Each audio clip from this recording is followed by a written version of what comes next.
Top quality और consistent performance के लिए सिर्फ सिल्वर पंप नाम याद रखना। Presented by trade bulls. अब ट्रेडिंग सबके बस की बात है।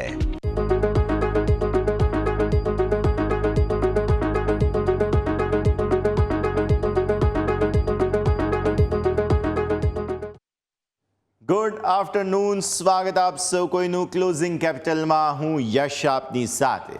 ભારતીય માર્કેટ્સ આજે થોડી નર્વસનેસ ફરી એક વખત બતાવી રહ્યા છે. શુક્રવારના કારોબાર બાદ આજે સોમવાર પણ ઠંડો રહ્યો, પણ હવે વેચવાલી દબાણ થોડું જોવા મળી રહ્યું છે.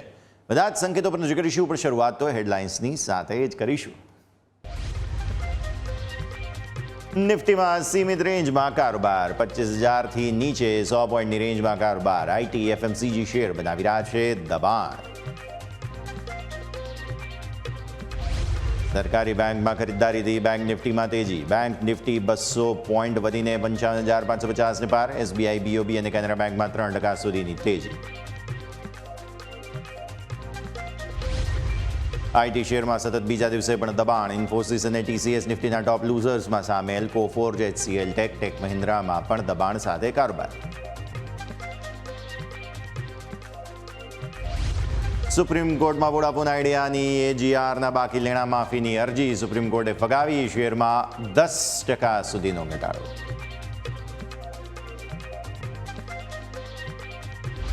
સુસ્ત બજારમાં પણ સતત છઠ્ઠા દિવસે મિડ કેપ સ્મોલ કેપ શેરમાં તેજી.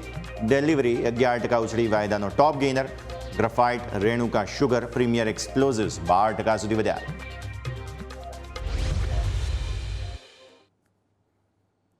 આવો સીધા આપને લઈ જઈશું અમારા ઇન્ટરેક્ટિવ વોલ પર. સમજીએ ભારતીય માર્કેટ્સમાં આજે જે થોડું દબાણના સંકેતો આવ્યા છે તેનું મુખ્ય કારણ શું છે.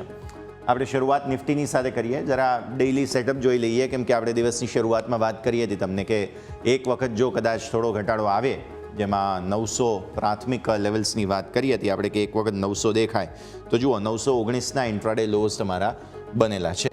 હવે પહેલાં તો મને એ જ કહેવામાં તમને એમ લાગે કે સંશય લાગે થોડો કે ભાઈ આ ડેઇલી ચાર્ટ્સ છે. આમ જુઓ તો તમને એવું લાગે કે 15 મિનિટના ચાર્ટ હશે, નાની રેન્જના ચાર્ટ હશે, પણ ના, આ ડેઇલી ચાર્ટ્સ છે. અને ગુરુવારે જે મૂવ આવી ગઈ તમારી, તે બાદ શુક્રવારે પણ કારોબાર ઠંડો રહ્યો છે. આ ગુરુવાર હતો, શુક્રવારનો કારોબાર, અને આ સોમવારનો કારોબાર એકદમ લિનિયર રેન્જમાં છો તમે. કેન્ડલ હું તમને અહીંયા દૂરના કેમેરાથી બતાવીશ તો તમને જોવા પણ નહીં મળે, એટલી નાનકડી કેન્ડલ છે. એટલે જરા નજીકના કેમેરા પર આવો. હવે જુઓ ડેઇલી ચાર્ટ પર તમારો સપોર્ટ ક્યાં છે. 1, 2, 3, 4 કેન્ડલ તમારી જે બનેલી હતી તે 4 કેન્ડલનો સપોર્ટ 24,750. ઓકે, આગળ 2 કેન્ડલ તમે અહીંયાની જોઈ લો, પહેલી શુક્રવાર અને આજે સોમવાર. એકદમ વિપરીત કેન્ડલ બનેલી છે. જેવી કેન્ડલ ઉપરના સ્તરો મતલબ નીચે ટેલ છે અને ઉપર બોક્સ તમે જુઓ છો, રાઈટ, જે છે શુક્રવાર, અને આ તરફ તમે જુઓ તો એવી જ રીતે વિપરીત કેન્ડલ બની છે. ઉપર ટેલ છે અને નીચે બોક્સ છે, અને અત્યારે પણ કારોબાર નીચે ઘટાડા તરફ જ છે. એટલે બેઝિકલી તમારા ઓપનના લેવલ્સ ઉપર છે, ક્લોઝના લેવલ અત્યારની સ્થિતિ પ્રમાણે નીચે છે, જે એવું બતાવે છે કે તમે 1, 2, 3 દિવસથી અહીંયા 25,100 આ લેવલને રિસ્પેક્ટ આપી રહ્યા છો. એટલે 25,000ને ઉપર જો આજે તમે ક્લોઝ નથી આપતા તો એ નર્વસનેસ ક્લિયરલી માર્કેટમાં આવી છે એવું બતાવશે. અને પછી તમારે હવે અહીંયા આ લેવલને ધ્યાન પર રાખવાનું છે, જે છે 24,750. ટેકનિકલી તમે જોવા જાઓ તો હજુ પણ તેનાથી નીચે એક લેવલ આવે છે, જે છે 700. પણ મને એવું લાગે છે કે આજના ક્લોઝને સાથે સાથે એ 700 શા માટે, કારણ કે આ ગુલાબી રેખા જે છે 10 દિવસની મૂવિંગ એવરેજ તે છે, અને ઉપર આપણી ટ્રેન્ડ લાઈન અહીંયા 750 છે, એટલે 50 પોઈન્ટનો ફરક છે. આવતીકાલે એવું લાગે છે કે એ પણ 750ને મીટ કરી લેશે, અને ઉપરના સ્તરોથી માર્કેટ પણ થોડું ટોપ આઉટ ફોર્મ કરે છે. એટલે કાલે જો હવે ઘટાડા તરફની કેન્ડલ બને છે તો ડેફિનેટલી થોડું દબાણ આવશે. યાદ રાખો, આવતીકાલે છે મંગળવાર, મતલબ સેન્સેક્સ એક્સપાયરી, બહુ મહત્વનો દિવસ છે મંગળવાર, અને મંગળવારના હિસાબે તમને અહીંયાથી એક્શન ભરપૂર રહેતું જોવા મળી શકે તેમ છે. તો ઉપર 25,100, ઘટાડામાં સપોર્ટ એરિયા 24,750, મેક્સિમમ 700. વાર્તા પૂરી થઈ ગઈ. હવે આવો જરા વીકલી ચાર્ટ્સ, કેમ કે એ બહુ ઇન્ટરેસ્ટિંગ છે. સાપ્તાહિક ચાર્ટ્સમાં તમને એક ફોર્મેશન બહુ રસપ્રદ જોવા મળશે. તમે જુઓ પહેલા 3 ટ્રેડિંગ સેશન, મતલબ 3 સાપ્તાહિક કેન્ડલ જે બની છે તે એક રેન્જવાળી બની હતી અને પછી પાછલું સપ્તાહ છે તે તમને રેન્જમાંથી તમે બહાર આવી ગયા, રાઈટ? હવે થઈ શું રહ્યું છે, આ સપ્તાહની શરૂઆત થઈ છે એટલે કદાચ એ ભૂલે ચૂકે જો તમે 24,750 આવો છો તો એ તમારા સપોર્ટ એરિયા એક વખત બની જરૂર શકે છે. પણ હા, જેમાં 3 સપ્તાહનું બોક્સ બનેલું છે તેમ આ સપ્તાહે પણ બોક્સ બનવાની શરૂઆત ફરી થાય તો પણ નવાઈ નહીં. એટલે કન્સલ્ટેશનમાં કદાચ ભૂલે ચૂકે જો 24,750 તમને એક વખત દેખાય તો તમે ત્યાં ખરીદારી જરૂર કરી શકો છો. એક વખત બાર ડિપ્સની જગ્યા હજુ પણ બને છે, કોઈ પ્રોબ્લેમ નથી ડેઇલી ચાર્ટ્સમાં.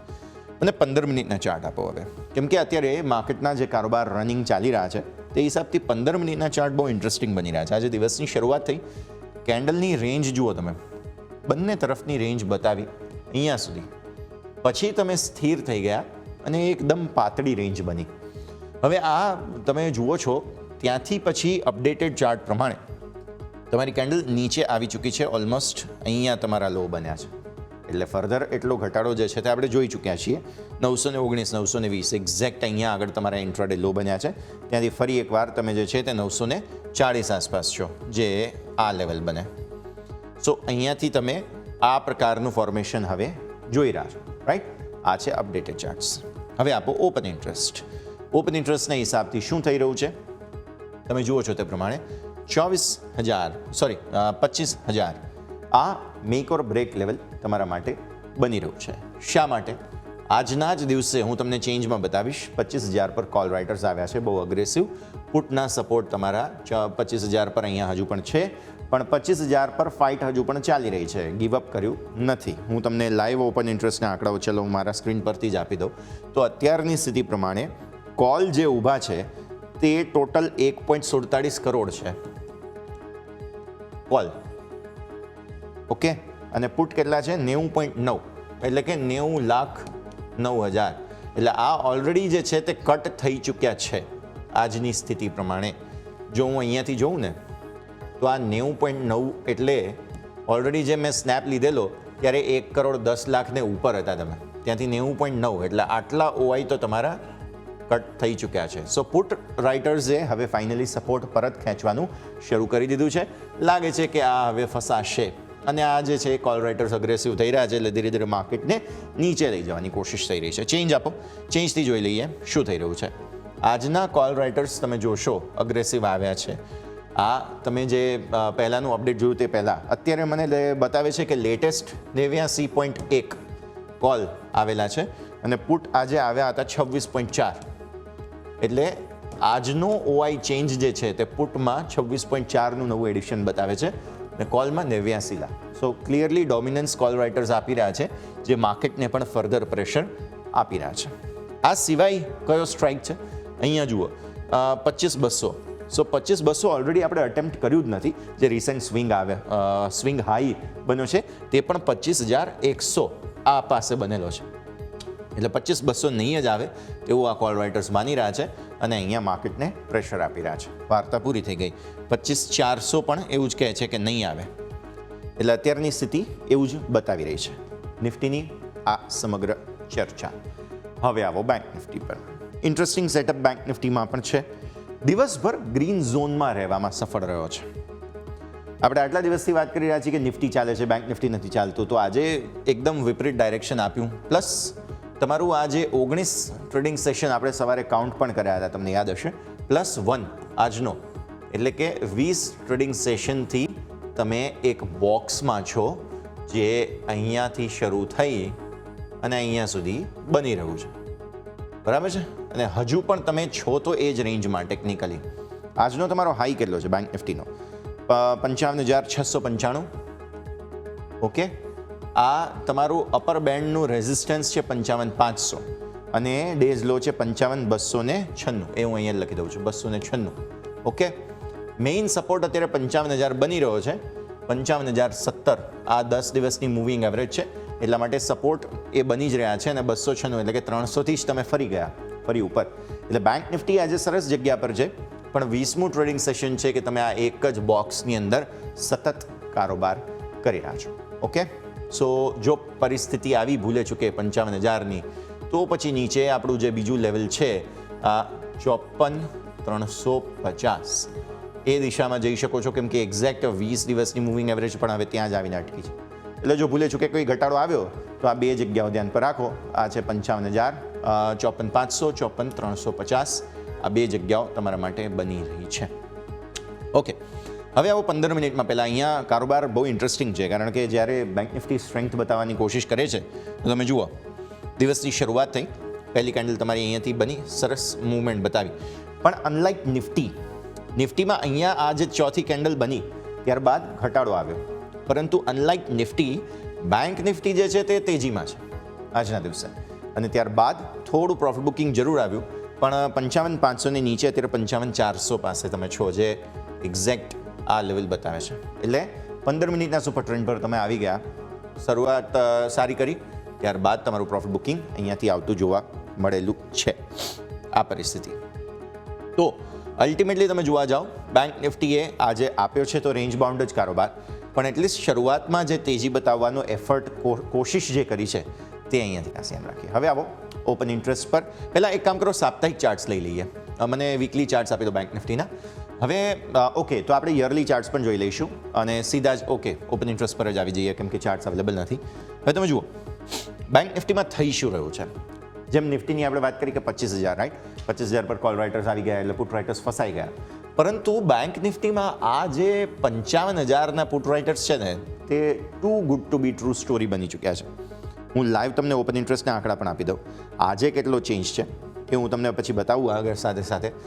આજે બેઝિકલી પુટ રાઇટર્સ બહુ જ અગ્રેસિવ થઈ ચૂક્યા છે, અને ઇવન 1.4 લાખ આજે નવા આવ્યા છે, અને અહીંયા ટોટલ ઓઆઈ જે છે તમારો તે 21 લાખ થઈ ગયો છે. બહુ જ અગ્રેસિવ છે આ પુટ રાઇટર્સ. કોલ રાઇટર્સ અહીંયા દબાણ આપવાની કોશિશ કરી રહ્યા છે, અને તે જગ્યા તમારા માટે બને છે તે છે 55,500. સો 55,500ને ફરી એકવાર તમે આજે અટેમ્પ્ટ કર્યું, પાછલા દિવસે એટલે કે શુક્રવારે પણ કર્યું હતું, અને હવે ત્યાંથી ફરી એકવાર દબાણ આપવાની કોશિશ 55,500થી થઈ રહી છે. આજનો ક્લોઝ જો 55,500 નીચે મળી જાય છે તો ઓકે, હજુ પણ દબાણ છે તેવું માની લેવાનું. ચેન્જ આપો. ચેન્જમાં મેં જેમ તમને કહ્યું કે આ પુટ રાઇટર્સ જે છે તે હજુ પણ અગ્રેસિવ છે, પણ ઇન્ટરેસ્ટિંગલી તમને સૌથી વધુ 55,500 પર આજે 2 લાખ પુટ આવતા જોવા મળ્યા છે. યાદ રાખો કે આ ગુરુવારે એક્સપાયરી પૂર્ણ થઈ ગયા બાદ તમારી મંથલી એક્સપાયરીના સપ્તાહમાં તમે એન્ટર થાવ છો આ શુક્રવારથી, અને એની તૈયારીઓ કદાચ બેંક નિફ્ટી કરી રહ્યા છે. તમે જુઓ અહીંયા 55,000 પર ઇન્ટરેસ્ટિંગ જગ્યા છે, અહીંયા તમે 2 લાખ એડિશન આજે જુઓ છો. કોલ રાઇટર્સ કોઈ જગ્યાએ નથી, ઇવન 55,300માંથી કોલ રાઇટર્સ એક્ઝિટ થઈ રહ્યા છે. એટલે આ કોમન થીમ બની રહી છે. કોલ રાઇટર્સ દરરોજ જે છે તે એક્ઝિટ લઈ રહ્યા છે, અને સામે એન્ટ્રી માત્ર અને માત્ર પુટમાં વધારે અગ્રેસિવ થઈ રહી છે, તેવું હાલની સ્થિતિને જોતા તો જોવા મળી રહ્યું છે. તો આપણે વાત કરી લીધી નિફ્ટી બેંક નિફ્ટી બંનેની.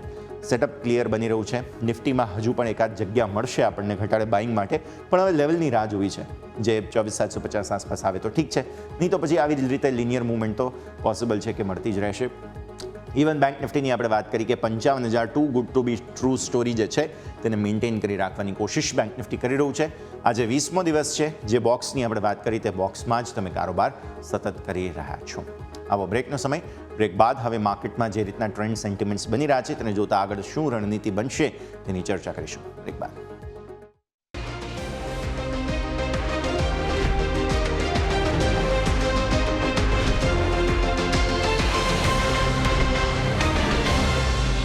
બ્રેક વિથ આપનું સ્વાગત છે. ઇન્ડેક્સ આપણે જોઈ રહ્યા છીએ, લિનિયર મૂવમેન્ટ આપી રહ્યા છે. નો ડાઉટ થોડો ઘટાડો, થોડું દબાણ તમને જોવા મળી રહ્યું છે, બટ મૂવમેન્ટ લિનિયર છે તે વાત આપણે સ્વીકારવી પડે. મિડકેપ અને સ્મોલ કેપ જોઈ લો, દિવસભર લીલા નિશાનમાં રહેવામાં સ્મોલ કેપે આજે પણ સફળતા મેળવી છે, અને અમેઝિંગ મૂવ બતાવી છે તેવું સ્મોલ કેપ તરફથી આપણને સમજવા મળી રહ્યું છે. ઇવન મિડ કેપ પણ ફ્લેટ ટુ પોઝિટિવ ઝોનમાં અત્યારે છે, પણ મિડ કેપમાં એક સમય ઝટકો જરૂર આવ્યો હતો. જે સારી તેજી હતી તેમાંથી ઝટકો આવ્યા બાદ હવે થોડા રિકવર થવાની કોશિશ અહીંયા મિડ કેપ પણ કરતા જોવા મળી રહ્યા છે. તો અલ્ટિમેટલી તમે જોવા જાઓ તો નિફ્ટી બેઝિકલી 24,919નો જે આજનો લો છે તેને હવે પ્રોટેક્ટ કરવાની કોશિશ કરી રહ્યા છે, પણ સાથે તમે જોવા જાઓ તો અહીંયાથી ખાસ પરિસ્થિતિ છે બેંક નિફ્ટીની ઇન્ટરેસ્ટિંગ. આજે પોતાના લોને અગેન તે પણ પ્રોટેક્ટ કરવાની કોશિશ કરી રહ્યા છે. પણ આવો આગળ વધીએ, અને હવે નિફ્ટીના ટોપ ગેનર્સ અને લૂઝર્સ જે છે તેના પર આપણે નજર કરવાની થશે. હવે સૌથી પહેલાં તો અહીંયા કયા કયા સ્ટોક્સ બઝિંગ ચાલી રહ્યા છે એની પણ ચર્ચા કરી લઈએ. મારા સહયોગી યોમિક પણ આપણી સાથે જોડાઈ ચૂક્યા છે. યોમિક, ગુડ આફ્ટરનૂન. માર્કેટની મૂવ જે છે તે આમ જોવા જાવ તો લિનિયર છે, પણ આટલા દિવસથી લિનિયર મૂવમાં ટ્રેજેક્ટરી પોઝિટિવ હતી. આજે ફાઇનલી એ ટ્રેજેક્ટરી જે છે તે થોડી નેગેટિવ થતી જોવા મળેલી છે. ઇન્ડેક્સ સ્પેસિફિક નિફ્ટી ગેઇનર્સ લૂઝર્સ ત્યાં આપણે નજર કરીએ. જે બિલકુલ યસ, આજે આપણે જોયું તો માર્કેટમાં 25,000 ક્યાંક ને ક્યાંક શરૂઆત પહેલા સેશનમાં આપણને ફાઇટ જોવા મળી.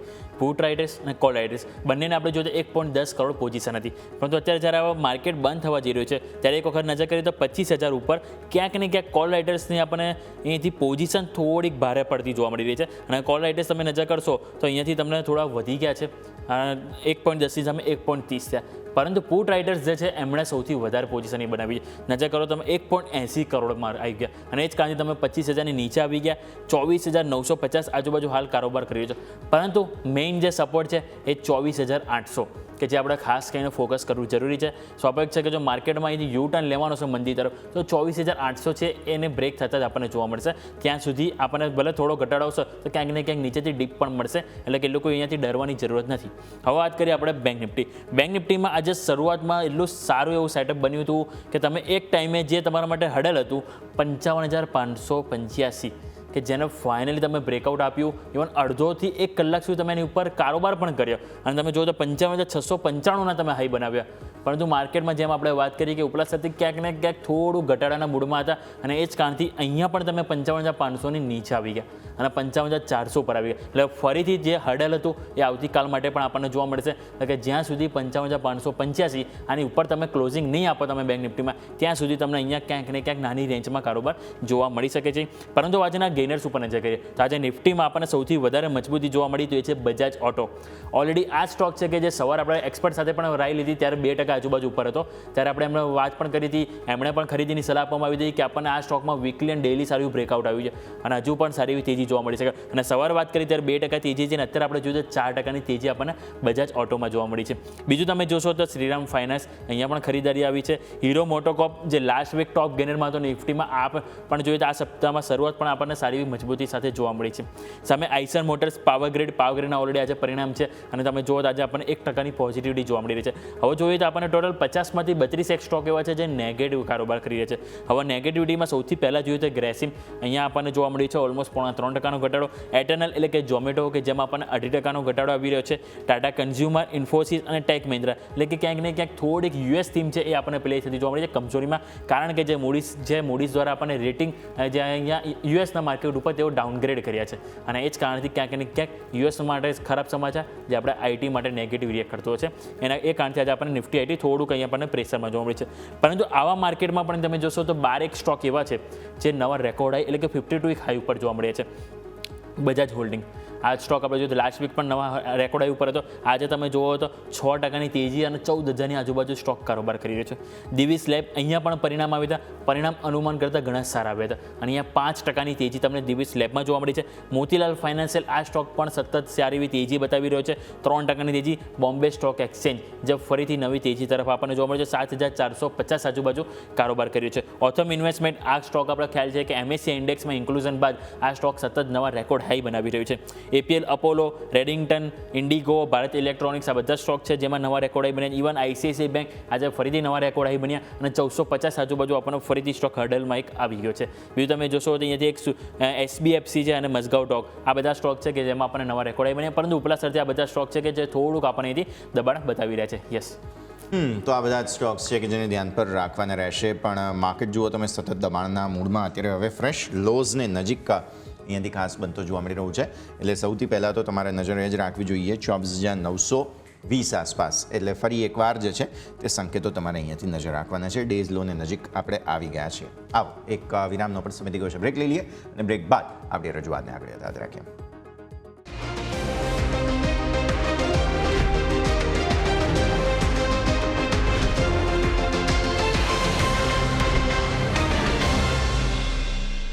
બ્રેક બાદ આપનું સ્વાગત છે. આગળ વાત કરીએ ભારતીય માર્કેટ્સ અત્યારે ફ્રેશ નવા ઇન્ટ્રાડેઝ લોઝ બનાવીને ફરી એકવાર ટક કરતા ઉપર આવી જાઓ છો તમે. એટલે બેસિકલી પરિસ્થિતિ એ જ છે. નવા લોઝ બનાવ્યા પણ ત્યાંથી પછી ફરી એકવાર અત્યારે તો કેવું લાગી રહ્યું છે, એકાદ વખત લાગે છે કે આજે ઇન્ટ્રાડે 24,900 અટેમ્પ્ટ કરી લે તો બચ્યું શું છે 10-20 પોઈન્ટ. આમ એ લિનિયર મુવમેન્ટ જ બતાવી છે માર્કેટે. આજના હાઈ જુઓ 25,062 25,062થી 24,916 125 પોઈન્ટની રેન્જ બની જાય. કંઈ ખાસ નથી, 125-150 પોઈન્ટ ઇનફેક્ટ. પણ હા, થોડું દબાણ જરૂર એન્ટિસિપેટ આપણે કરી રહ્યા છીએ. નજર રાખીએ હવે હમણાં નવા લોસ તો અમે બનેલા છે ઇન્ટ્રાડે, આગળ શું પરિસ્થિતિ થાય છે તે જોવાનું. આવો જરા સેક્ટર સ્પેસિફિક પરફોર્મન્સ પર નજર કરીએ. આજે ગ્રીન ઝોનમાં કયા કયા સેક્ટર્સ છે તે આપણે સમજી લઈએ. સૌથી પહેલાં રિયલ એસ્ટેટ. આજે દિવસની શરૂઆતમાં જ તમને વાત કરી હતી દર્શક મિત્રો કે પાછલા સપ્તાહનું ટોપ ગેઇનિંગ સેક્ટર રિયલ એસ્ટેટ હતું અને આ સપ્તાહની શરૂઆત પણ રિયલ એસ્ટેટ સ્ટોક્સે જ ગેઇન સાથે તેજી સાથે કરી છે. 2% વધુ સારી ખરીદદારી. પછી આવો તમે સરકારી બેંક્સ પર. સરકારી બેંક્સમાં આજે 1.5% તેજી તમને જોવા મળી રહી છે. પછી આવો નિફ્ટી ફાર્મા પર. આજે ખબરો હતી અમુક અને તેને કારણે થઈને રિએક્શન આવ્યું. હેલ્થકેર સારી ખરીદદારી. ઓટો સેક્ટરમાં ખરીદદારી એ પણ અમે સવારે હાઇલાઇટ કરેલું હતું, તો આ સેક્ટરમાં પણ ખરીદદારીનું એક્શન છે. દિવસની શરૂઆતથી જ આજે આઈટી સ્ટોક્સમાં જે છે તે પ્રોફિટ બુકિંગ જોવા મળી રહ્યું હતું. અત્યારે પણ તમે જુઓ તો 1.25% આસપાસની વેચવાલી છે. મીડિયા સેક્ટરની અંદર 0.5% આસપાસની વેચવાલી છે. ઓઇલ એન્ડ ગેસ 0.5% આસપાસની વેચવાલી છે.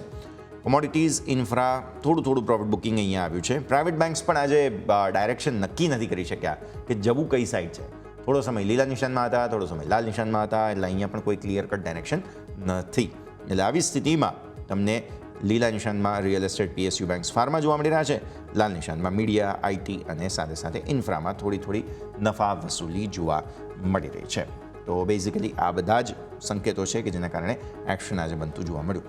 આ સિવાય અમુક પરિણામો પણ આવ્યા હતા. પરિણામો બાદ અમુક સ્ટોક્સ છે કે જેમાં બઝ બનતો જોવા મળ્યો હતો. એ બધાની પણ વાત કરી લઈએ યોમિક હવે, કેમ કે અમુક સ્ટોક્સ એવા હતા કે જે ખરેખર આજના દિવસે હાઇલાઇટ થયા હતા અને તેના કારણે ઇમ્પેક્ટ ચાર્ટ્સમાં આજની મૂવમાં આવતી જોવા મળી. બિલકુલ. આજે આપણે જોઈએ તો ઘણા બધા કંપનીના આપણને પરિણામ સામે આવ્યા હતા કે જેના કારણે આપણને સારી એવી મૂવ જોવા મળી હતી. સૌથી પહેલાં તો આપણે જોયું તો દિવીસ લેબ કે જેને આપણે ઓલરેડી વાત કરી કે કંપનીના પરિણામ આવ્યા હતા અને પરિણામ બાદ સ્ટોકમાં 5%ની તેજી. અને સારી વસ્તુ એ છે કે સ્ટોકમાં આજે આપણને નવા રેકોર્ડ હાઈ બનતા જોવા મળે છે. જે એક વખત કંપનીના પરિણામ ઉપર આપણે નજર કરીએ તો કંપનીની આવક 12%થી વધારે ગ્રોથ થઈ છે. સામે કંપનીનો નફો તમે જુઓ 23% વધ્યો હતો. ઇબિડા 21% વધ્યા હતા. માર્જિન પણ તમે જુઓ તો છે 31.34% હતા, જે વધીને 34% પાર આપણને જોવા મળે છે. અને આ જ કારણથી સ્ટોકમાં આપણને સારી એવી તેજી જોવા મળી અને લેવલ આપણે જોઈએ તો ઓલમોસ્ટ આપણને 6705ના નવા રેકોર્ડ હાઈ બન્યા છે. અને છેલ્લા એક વીકમાં આપણે જોઈએ તો સ્ટોકે 11% રિટર્ન આપ્યું છે અને એક મહિનામાં આપણને આ સ્ટોકમાં 17%થી વધુ રિટર્ન આપણને અહીંથી જોવા મળ્યું છે. બીજા આપણે જોઈએ તો અહીંયાથી એક ડિલિવરીના અહીંથી પરિણામ આવે છે અને પરિણામ બાદ સ્ટોકમાં સારી એવી તેજી જોવા મળી છે. ઇવન જ્યારે આપણે સવારે વાત કરી હતી ગેસ સાથે, એમણે પણ અહીંથી ખરીદીની સલાહ આપવામાં આવી હતી, ત્યારે સ્ટોક આપણે જોઈએ 2 થી 3%ની તેજી સાથે હતો અને અત્યારે સ્ટોક આપણે જોઈએ એક ટાઈમે 14%ની તેજી આપણને બતાવી. કંપનીના પરિણામ ઉપર નજર કરો, આવક 6% વધી, 6% વધીને 2192 કરોડ આવી. સામે કંપનીના ઇબિડા નજર કરીએ તો ડબલ અહીંયાથી થયા છે. કંપનીના ઇબિડા લાસ્ટ યર 46 કરોડ હતા, જે વધીને આપણનેથી જોવા મળે છે 119 કરોડ. સામે કંપનીના માર્જિન નજર કરો તો 2.25%થી વધીને આપણને 5.5% જોવા મળે છે. એટલે એ જ કારણથી આ સ્ટોકમાં પણ સારી એવી તેજી જોવા મળી. એક વખત જો આપણે લેવલ જોઈ લઈએ એક વખત ડિલિવરીમાં, તો એમાં પણ આપણને અપમૂવ સારી એવી જોવા મળી છે. એક ટાઈમે જોઈએ તો આજના લો આપણને જોવા મળ્યા હતા 332 અને 367ના હાઈ બનાવ્યા હતા.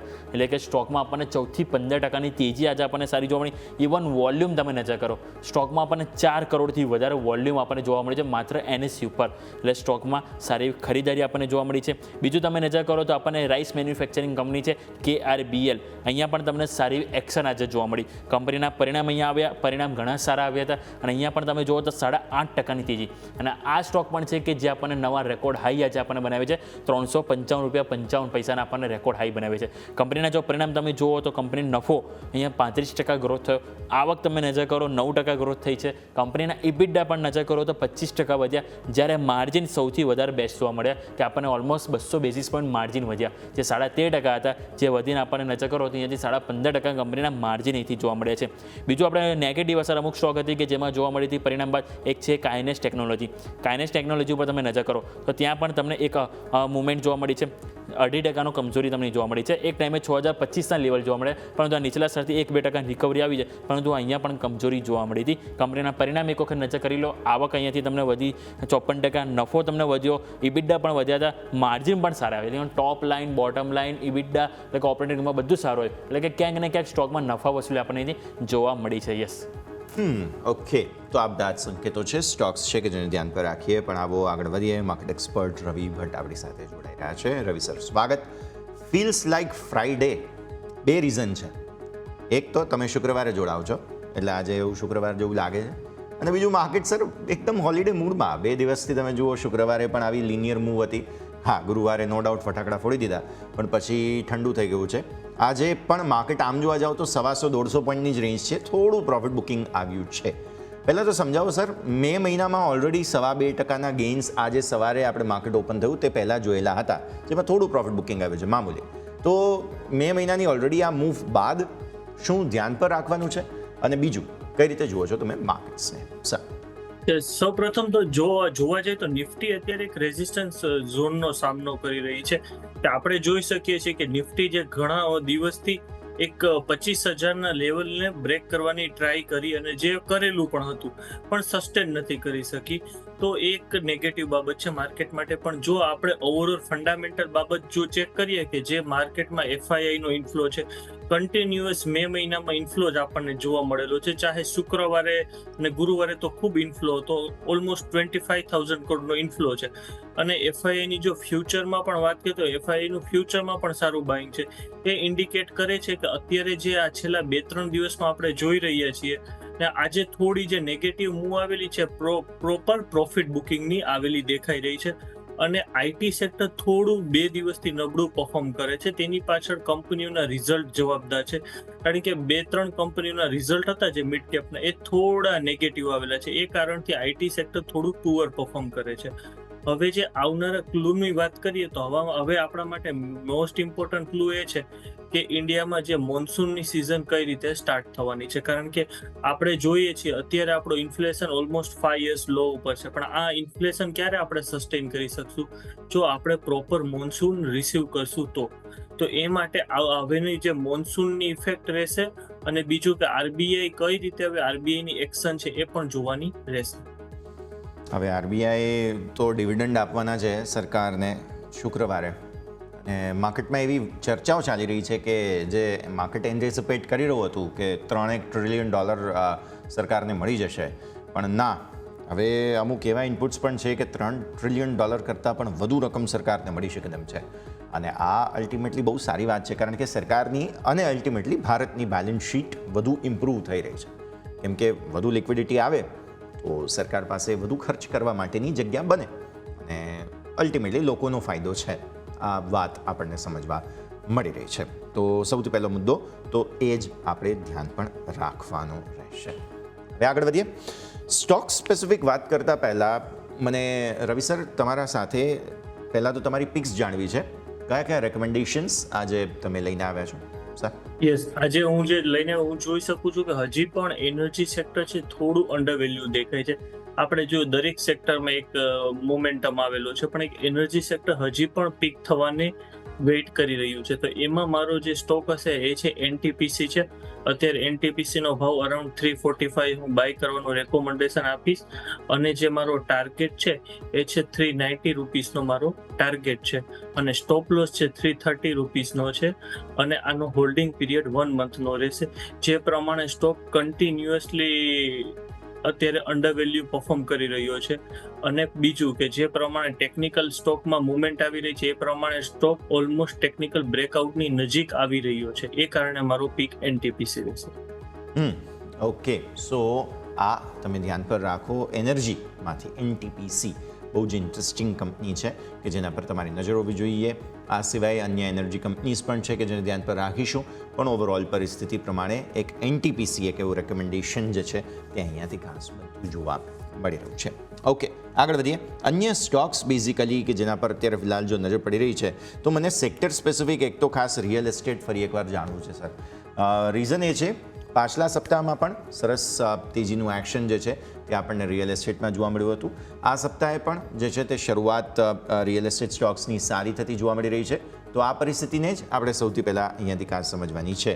તો નિફ્ટી રિયલ્ટી પર એક વ્યૂ ક્વિક ચેક લઈ લઈએ રવિ સર. યસ, હવે નિફ્ટી રિયાલિટીમાં મારો એ ક્લિયર વ્યૂ રહેશે કે જે પ્રમાણે માર્કેટમાં જે અત્યારે આરબીઆઈની જે એક્શન છે, અને જે પ્રમાણે ગવર્મેન્ટ પણ અત્યારે હાઉસિંગને સપોર્ટ કરી રહી છે, હાઉસિંગ સેક્ટરને, એ પ્રમાણે હજી પણ રિયાલિટી સેક્ટરમાં આ જે રેલી છે એ યથાવત રહેશે.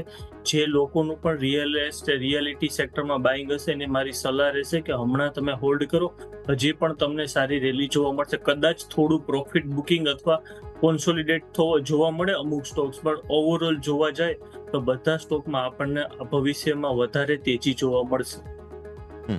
ઓકે, તો વ્યૂ આ પ્રમાણે અહીંયાથી ખાસ બની રહ્યું છે, નજર રાખીશું. આવો ક્વિક બ્રેકનો ફિલહાલ સમય, વિરામ લઈએ અને વિરામ બાદ આપણી આ રજૂઆતને આગળ યથાવત રાખીએ.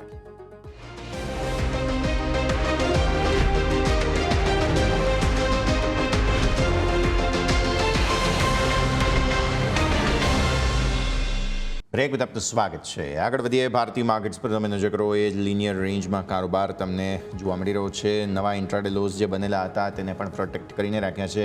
કોઈ ખાસ એક્શન અત્યારે ફિલહાલ નથી જેને ધ્યાન પર રાખવાનું રહેશે. આવો આગળ વધીએ. અન્ય સ્ટોક્સ બેઝિકલી નજર કરીએ તો આજે રવિ સર, પહેલાં તો આમ તો થોડી ફંડામેન્ટલ ચર્ચા કરી લેવી જોઈએ આપણે, કેમ કે આજે અમેરિકામાં રેટિંગ ડાઉનગ્રેડ જે મૂડીઝે કર્યું અને તે બાદ એક તરફ તો કોન્ફિડન્સ આવી ગયો હતો અમેરિકન ઇકોનોમીને કે હવે રિસેશન નહીં આવે, બધું સારું થઈ જશે. પણ જે રીતે વ્યાજદરો પર હજુ થોડું ડિલે થઈ રહ્યું છે અને પછી ડિસિઝન આવ્યું અને સાથે સાથે આઈટી સ્ટોક્સ પર એક ઇમ્પેક્ટ આવી છે, શું worst is yet to come એવું આપણે માનીએ? શું આઈટી સ્ટોક્સમાં હજુ પણ એની એક રિપલ ઇફેક્ટ આવવાની બાકી છે, રવિ સર?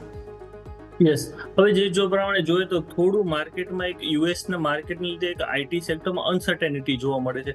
કારણ કે આપણે લાસ્ટ ટાઈમ પર ચેક કર્યું, છેલ્લા 2-3 મહિનામાં આપણે ચેક કરીએ તો આઈટી કંપની, અમુક કંપનીના રિઝલ્ટ ખૂબ સારા આવેલા હતા, અમુક કંપનીના ખૂબ ખરાબ આવેલા હતા. પછી આપણે અમુક કંપનીઓના અનુમાન હતા કે આવનારું ક્વાર્ટર ખૂબ સારું છે. પણ જે પ્રમાણે અમેરિકામાં અનસર્ટેનિટી છે, ચાહે ટેરિફ વોર હોય, ચાહે જીઓપોલિટિકલ ટેન્શનના લીધે ટ્રમ્પ સાહેબની જે પોલિસી રહી છે, એ પ્રમાણે થોડું હજી પણ માર્કેટ અનસર્ટેન છે. બટ ઓવરઓલ આપણે વાત કરીએ તો જે પ્રમાણે અમેરિકા બધી જગ્યાએ પીસ માટે મેન્ટેન કરી રહ્યું છે કે શાંતિ રહેશે. ટ્રમ્પનો જે પ્લાન છે અત્યારે એ છે કે વિશ્વમાં શાંતિ જળવાઈ રહે અને બધા દેશો બિઝનેસ કરી શકે. અમુક અંશે જે ટેરિફમાં પણ એ લોકોનું વલણ છે કડક નથી રહ્યું. અમુક લેવલે એ લોકો હવે ઢીલાસ અપનાવી રહ્યા છે ટ્રેડ વોરને રિલેટેડ. તો આપણે કહી શકીએ કે કદાચ આ જે ઇફેક્ટ છે યુએસની છે એ ટેમ્પરરી રહેશે રેટિંગની, પણ આવનારા દિવસોમાં આપણને ફરીથી તે માર્કેટમાં મોમેન્ટમ જોવા મળી શકે છે. યુએસના માર્કેટ પણ જે પ્રમાણે રેલી આપેલી હતી એટલે કદાચ થોડું પ્રોફિટ બુકિંગ જોવા મળશે. તો કોઈ એવું નેગેટિવ ફેક્ટર માર્કેટમાં અત્યારે નથી દેખાઈ રહ્યું હાલ પૂરતું. ફેક્ટર હાલ પૂરતા આપણને એથી જોવા નથી મળી રહ્યું કે જ્યાં ખાસ કરીને એથી ફોકસ હોવું જોઈએ. પરંતુ આ જ વસ્તુ જે યસ તમે ઓલરેડી હમણાં વાત કરીને કે જે આપણા જે મૂડીઝ દ્વારા જે રેટિંગ અહીંયાથી અપગ્રેડ, જે ડાઉનગ્રેડ કરવામાં આવે છે, એની પાછળનું એક બીજું કારણ એ પણ આપણને એથી છે કે ઓલરેડી એમને જે $9.1 ટ્રિલિયન એમને જે ઓલરેડી જે કર્જ, જે દેવું છે એને હવે ચૂકવવાનો ટાઈમ આવ્યો છે. એટલે આમાં શું છે કે બે મુદ્દા અહીંયાથી સામે આવે. એક તો શું છે કે કાં તો તેઓ નવું રીફાઇનાન્સિંગ કરીને તેને ચૂકવશે. હવે જો નવું રીફાઇનાન્સિંગ તો લેશે અહીંયાથી તો સ્વાભાવિક છે કે અત્યારે હાલ ઓલરેડી રેટ હાઈ છે, એટલે એમને વધારે રેટમાં અહીંયાથી ચૂકવવું પડશે. અને જો ઓલરેડી તે નવું નથી લેતા અને એમની પાસે જે રિઝર્વ છે એ અહીંયાથી ચૂકવશે તો એમનું રિઝર્વ ક્યાંક ને ક્યાંક ખાલી થઈ શકે. એટલે આ બધા જે કારણ છે એને ધ્યાનમાં રાખીને મૂડી છે કે જેને અહીંથી ખાસ કરીને અહીંથી રેટિંગ ડાઉનગ્રેડ કર્યા છે. પરંતુ આવો નજર કરીએ આપણે અહીંથી સ્ટોક સ્પેસિફિક બીજા આપણને, તો સ્ટોક સ્પેસિફિક પણ આપણને સારી આજે એક્શનમાં જોવા મળી છે. તેમ રિયલ્ટી સ્ટોક જો તો 10માંથી 9 સ્ટોક છે કે જે આજે આપણને સારી એવી તેજીમાં જોવા મળી રહ્યા છે. યસ, તો વ્યૂ આ પ્રમાણે અહીંયાથી ખાસ બનતો જોવા મળી રહ્યું છે. હવે આવો આગળ વધીએ. માર્કેટ્સ જે રીતે જોઈ રહ્યા છે સ્વિંગ જબરદસ્ત આવી રહ્યા છે, ફટાફટ એક રિકવરી પણ આવી ગઈ. આ નાનકડું છે કેમ કે આજે તો રેન્જ જ 150 પોઈન્ટની હોય તો હવે એમાં એક ગ્રીન કેન્ડલ બને તો અચાનક એક્સાઇટમેન્ટ ના જ આવે. બટ સ્ટીલ હા, એક નાનકડી રેન્જમાં કારોબાર આપણને અહીંયાથી ખાસ જોવા મળી રહ્યો છે. આગળ હવે ખાસ જે સેક્ટર રોટેશન છે તે તો એ જ રેન્જમાં છે, તો તેને તો ધ્યાન પર રાખવાનું રહેશે. પણ આગળ વધીએ અને હવે દર્શક મિત્રો, અમે તમારા માટે ખાસ રજૂઆત અમારા લઈને આવી રહ્યા છીએ. અને જે રીતે એક પછી એક કંપનીઓના પરિણામો આવ્યા, તો પરિણામ બાદ આપણે મેનેજમેન્ટ સાથે ચર્ચા પણ કરવી જોઈએ. તો હવે ચર્ચા કરીશું. આપણી સાથે અતુલ ઓટોના પ્રેસિડેન્ટ ફાઇનાન્સ જીતેન્દ્ર અઢિયા જોડાઈ રહ્યા છે. જીતેન્દ્ર સર, ખૂબ ખૂબ સ્વાગત. સૌથી પહેલાં તો આમંત્રણનો સ્વીકાર કરીને તમે જોડાયા, અને સ્વાભાવિક સૌથી પહેલાં તો ચર્ચા એ જ કરવી પડે. નંબર્સ જે પ્રકારે આવી રહ્યા છે, એક્સાઇટમેન્ટ ડેફિનેટલી છે, બિકોઝ વોલ્યુમ્સ તમે જુઓ તો એક બાદ એક મંથ ઓન મંથ સેલ્સ જે છે તે ઇન્ટરેસ્ટિંગ આવતું જોવા મળી રહ્યું છે. તો પહેલાં તો એ ટ્રેજેક્ટરી જ સમજી લઈએ. How was the financial year? કઈ રીતે જુઓ છો તમે, અને આવનારા 26 માટે થઈને શું પ્રોજેક્શન સાથે આપણે આગળ વધી રહ્યા છે? Atul sir, thank you so much for having me on this show, અને ચોક્કસપણે આપનો ખૂબ ખૂબ આભાર. Atul Auto માટે financial year 25 it was really crucial one. We really did well compared to FY24, though I must say that what we were benchmarking pre-COVID level, we are going to achieve in FY26. બહુ સંક્ષિપ્તમાં જણાવીએ તો સેલ્સમાં we outperform the industry. We grew by almost 34%. તો આ એક સારી વાત છે. The other exciting thing which we really wanted to share with you that earlier pre-COVID Atul Auto was connected with diesel segment only. પરંતુ તમે અમારું જો FY25 નું સેલ્સને ડિસેક કરો તો no to thought કે diesel still contributes a larger part of my sales, but electric vehicle which is a buzz for next time or near future, we were able to get approximately 30% sales from EV and almost 25 to 30% from alternate fuel. So in terms of product mix, we have a complete product range which we are trying to just establish into the market. Diesel is genuinely doing good for us. EV has got a very good and positive response. આની સાથે further એક જે excitement છે that is with cross border transaction, that is export sales. We did around 3,500 plus numbers અને જે પણ કન્ટ્રીમાં અમે ઇનિશિયલ બેચ મોકલાવેલો છે ત્યાંથી પોઝિટિવ રિસ્પોન્સ છે. All in all Atul auto માટે FY25 was one of a good year અને FY26 we are quite confident and excited to attain pre-COVID level first, and post that I believe that we will be able to deliver much better volume. હવે question જે છે તે પાછલા વર્ષે સર્વાઈવલનો બધાનો હતો તે માર્જિનનો હતો સર, કેમ કે તમે નહીં સમગ્ર ઓટો ઇન્ડસ્ટ્રી માટે માર્જિનને મેન્ટેન કરવા અને તેમાં પ્રોફિટેબિલિટીને મેન્ટેન કરીને રાખવી એ એક સૌથી મોટો પ્રોબ્લેમ હતો. આપણે કઈ રીતનું પરફોર્મ કર્યું છે આવનારા સમય માટે, બિકોઝ મેટલ પ્રાઇસીસ થોડા સેગ્નેન્ટ થવાની કોશિશ થઈ રહી છે, ગ્લોબલ ટેન્શન પણ ઇઝ ઓફ થવાની કોશિશ થઈ રહી છે, તો આવી સ્થિતિમાં આપણા માર્જિન્સ માટે હવે આવનારો સમય કેવો રહેશે અને શું એન્ટિસિપેશન્સ તમે રાખી રહ્યા છો મેટલ પ્રાઇસીસને લઈને પણ કોઈ ગાઈડન્સ હોય તો? જીતેન્દ્ર સર. પાછલા વર્ષમાં if you compare with FY24 તો અમારા margins have improved. Once again, thanks to stable commodity price during last fiscal and we were able to negotiate commercially as well as we did our VAV, value addition, value engineering, whatever is possible through R&D and through change of design. We did it and we expect that this part will keep continue in a time to come. Regarding commodity price, I believe you have touched upon a right point, sir, and કદાચ જે રીતે globally things are easing out, so I expect that કે આ વર્ષે પણ minor instability સાથે more or less commodity price is likely to remain stable. Though there are certain regulatory requirement કે જેને લઈ અને જો ટેકનોલોજી અપગ્રેડેશન કે બીજા કોઈ સ્ટાન્ડર્ડમાં ફેરફાર આવશે તો I expect that the end customer price may fluctuate anywhere between 2 to 3%.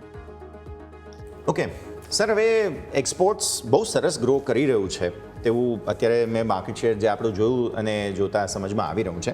No doubt આપણું મેં હમણાં એક આજે જ લગભગ એક રિપોર્ટ પણ વાંચ્યો કે જેમાં 3-વ્હીલર માર્કેટ જે છે તે બેઝિકલી સૌથી મોટું માર્કેટ દુનિયાનું આપણા માટે ભારત જ છે, પણ નવી ઓપોર્ચ્યુનિટીઝ ઓબ્વિયસલી આવનારા દિવસોમાં એક્સપાન્ડ કરવા માટે પણ જો જોવું હોય તો એક્સપોર્ટ માર્કેટ બને ત્યાં શું પોટેન્શિયલ ધરાવી રહ્યા છો? પ્લસ અગેન FY25 એ વર્ષ હતું કે જ્યારે થોડા પ્રોબ્લેમ્સ હતા એક્સપોર્ટને રિલેટેડ જે પણ સોલ્વ થઈ ચૂક્યા છે, તો હવે આ વર્ષમાં આવનારા સમય માટે થઈને શું પ્રોજેક્શન્સ તમે જોઈ રહ્યા છો? શું તમને એવું લાગે છે કે એક્સપોર્ટ માર્કેટ આપણું હજુ પણ વધુ સરસ અને ટેપ ઇન કરી શકીશું સર? ચોક્કસપણે Atul Auto point of view થી if I look at it in a mid term, I will not be able to give you the exact prediction for the FY26. Though mid term, that is anywhere between 3 to 5 years, we intend કે અમારી જે total capacity છે એના 20% વી would be exporting. અમારી રાજકોટ અને અમદાવાદ બંને પ્લાન્ટની capacity combine કરી 1,20,000 યુનિટની અમારી કેપેસિટી છે. And what we expect is કે going forward in a mid term 3 થી 5 વર્ષમાં we would be attaining 20% of market sales from this export market. Though અમારા માટે if we look at it even in a domestic market there is enough room available અને સાથે સાથે apart from conventional ICE vehicle what I foresee personally આવતા 3 થી 5 વર્ષમાં જે developed economy છે કે જે જગ્યાએ અત્યારે 3-wheelers are not in use they may switch over to a small commercial electric 3-wheeler. So, from potential point of view, I believe there is a very large potential. And સાથે from Atul Auto point of view, we are all set with complete product range that is diesel, petrol, CNG, LPG, electric. અને ઇલેક્ટ્રિકમાં પણ અમારી પાસે બંને solution છે fix battery as well as swappable battery. જી બિલકુલ sir, already મેં હમણાં જસ્ટ સેલ્સના એક નંબર નજર કર્યા તો માર્ચ 2024ની કમ્પેરમાં માર્ચ 2025માં ટોટલ સેલ્સ સારું એવું ગ્રોથ જોવા મળી રહ્યું છે. પરંતુ જે ડોમેસ્ટિક સેલ્સમાં જે બે સેગમેન્ટ છે L3 ઇલેક્ટ્રિક 2 3-wheeler અને L5 ઇલેક્ટ્રિક 3-wheeler, તેમાં જે L5 છે એમાં સારું એવું ગ્રોથ જોવા મળ્યો, 400% ગ્રોથ આવ્યો. પરંતુ જે L3 ઉપર નજર કરીએ તો આમાં 42% ડાઉન સાઇડ જોવા મળ્યું છે. એની અસર ક્યાંક ને ક્યાંક ઓવરઓલ સેલ્સમાં આપણને સ્વાભાવિક છે કે પડતી હોય છે. તો એની પાછળનું કારણ શું સર કે જે L3 ઇલેક્ટ્રિક કે જે ડાઉન સાઇડ આવ્યું જ્યારે ઓવરઓલ દરેક સેગમેન્ટ સારું પરફોર્મ કર્યું છે અને હવે એની બહાર આવવા માટે એટલે કે સારું કમબેક માટે કંપનીના કોઈ પ્રયત્ન સર? સૌથી પ્રથમ આપણે L3 અને L5 basically both are a different animal. If you look at it from 3-wheeler prospects, a long-term sustainable product is L5 3-wheeler which can really replace conventional 3-wheeler. That is one. L3 has got certain inherent limitations. Quickly आपने जणावीश कि one is it cannot fly at a higher speed more than 25 kilometers per hour. Second, lifespan of battery is very small and recharging time is very high. સાથે સાથે એની range જે coverage છે that is also limited up to 60-70 kilometer. One. What we are trying to do with L3, we are trying to redefine L3 product and we are going to offer to the market a better version because currently the model even it is being offered by number of assemblers in north as well as in east part. પરંતુ that cannot stand by quality અને સાથે સાથે મેં તમને જે ઇનહરન્ટ limitation કીધી ખાસ કરી અને બેટરી લાઈફ સ્પાન અને બેટરી ચાર્જિંગ ટાઈમ આ બંને because it is a commercial vehicle અને જે ચલાવવાવાળો છે એ કે એમનું vehicle all the time road પર રહે 8-9 કલાક જો ચાર્જિંગમાં જશે તો that may hamper their earning. So all in all we are trying to redefine that is one. Rather from corporate point of view what long term sustainable product is L5 3-wheeler. Sir હવે મને આપણા બંને પ્લાન્ટના capacity utilization quickly સમજવા છે. કયા પ્રકારનું capacity utilization થઈ રહ્યું છે જે ડિમાન્ડ સપ્લાય સિનેરિયો છે તેને જોતા? Sir currently we are operating from Ahmedabad. Rajkot plant is being used for machine shop and engine assembly. Unfortunately we were just ready with our both the plant when COVID started in India and ત્યાર પછી since 3-wheeler was worstly hampered so we had to take a call and we now as of now operating from Ahmedabad કે જે જગ્યાએ અમારી 60,000 વ્હીકલની capacity છે. Last year we were able to utilize it about 50%. Rajkot plant is all set. Once we are able to utilize Ahmedabad plant capacity in a reasonable way or sufficiently we can start manufacturing at Rajkot plant as well. Okay, વધુ એક question sir, management હોલ્ડિંગમાં કોઈ પરિવર્તન અથવા તો અત્યારે કોઈ પરિસ્થિતિ તેમાં કોઈ ચેન્જ થયો હોય તો એ પણ જણાવશો કેમ કે જાણીતા કોઈ પરિવર્તન નથી. It is as it is. Last year જે હતું FY24 FY25 it remains same.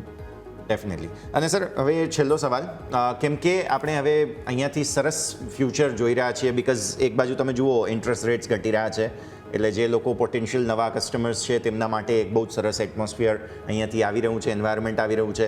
આપણે ત્યાં લિક્વિડિટીના જે પ્રોબ્લેમ્સ હતા એ પણ સોલ્વ થઈ રહ્યા છે. સો આપણા જે ફાઇનાન્સ પાર્ટનર છે એમની સાથે પણ આપણું એક આ જે એસોસિએશન છે તેને જોતા એ થોડું સમજાવો સર. ફાઇનાન્સનું આ જે ઇઝ ઓફ એક્સેસ બની રહ્યું છે તેને જોતા ડિમાન્ડ પર કઈ અસર આવનારા દિવસોમાં આવે ન આવે એ થોડું હવે એક અંતિમ સવાલ. ચોક્કસ. સાહેબશ્રી એવું છે કે three wheeler is largely sold with help of retail finance, અને અહીંયા ચોક્કસપણે આપના માધ્યમથી પણ I would like to urge to all regulatory authority, three wheeler is likely to be qualified as priority sector lending. ખાસ કરીને આપ જ્યારે ઇન્ટરેસ્ટ રેટની વાત કરી રહ્યા છો, થ્રી વ્હીલરમાં generally this interest cut rate cut એટલા મોટા પાયે ઇફેક્ટ નથી કરતું, કારણ કે અહીંયા જે લાર્જ પ્લેની અવેલેબિલિટી હોવી જોઈએ એની જગ્યાએ જે રિટેલ ફાઇનાન્સ છે it is being handled by regional financier which do not pass this benefit to the end user. હવે જે કરન્ટલી થ્રી વ્હીલરનું ફંડિંગ જે PSU પાસેથી એક્સપેક્ટેડ હતું અથવા જે પ્રાઇવેટ સેક્ટરની મોટી બેન્કો છે એમની પાસે એક્સપેક્ટેડ છે, એમના માટે if it is being qualified as a priority sector lending, I believe કે that will bring a very big change in a demand of three wheeler.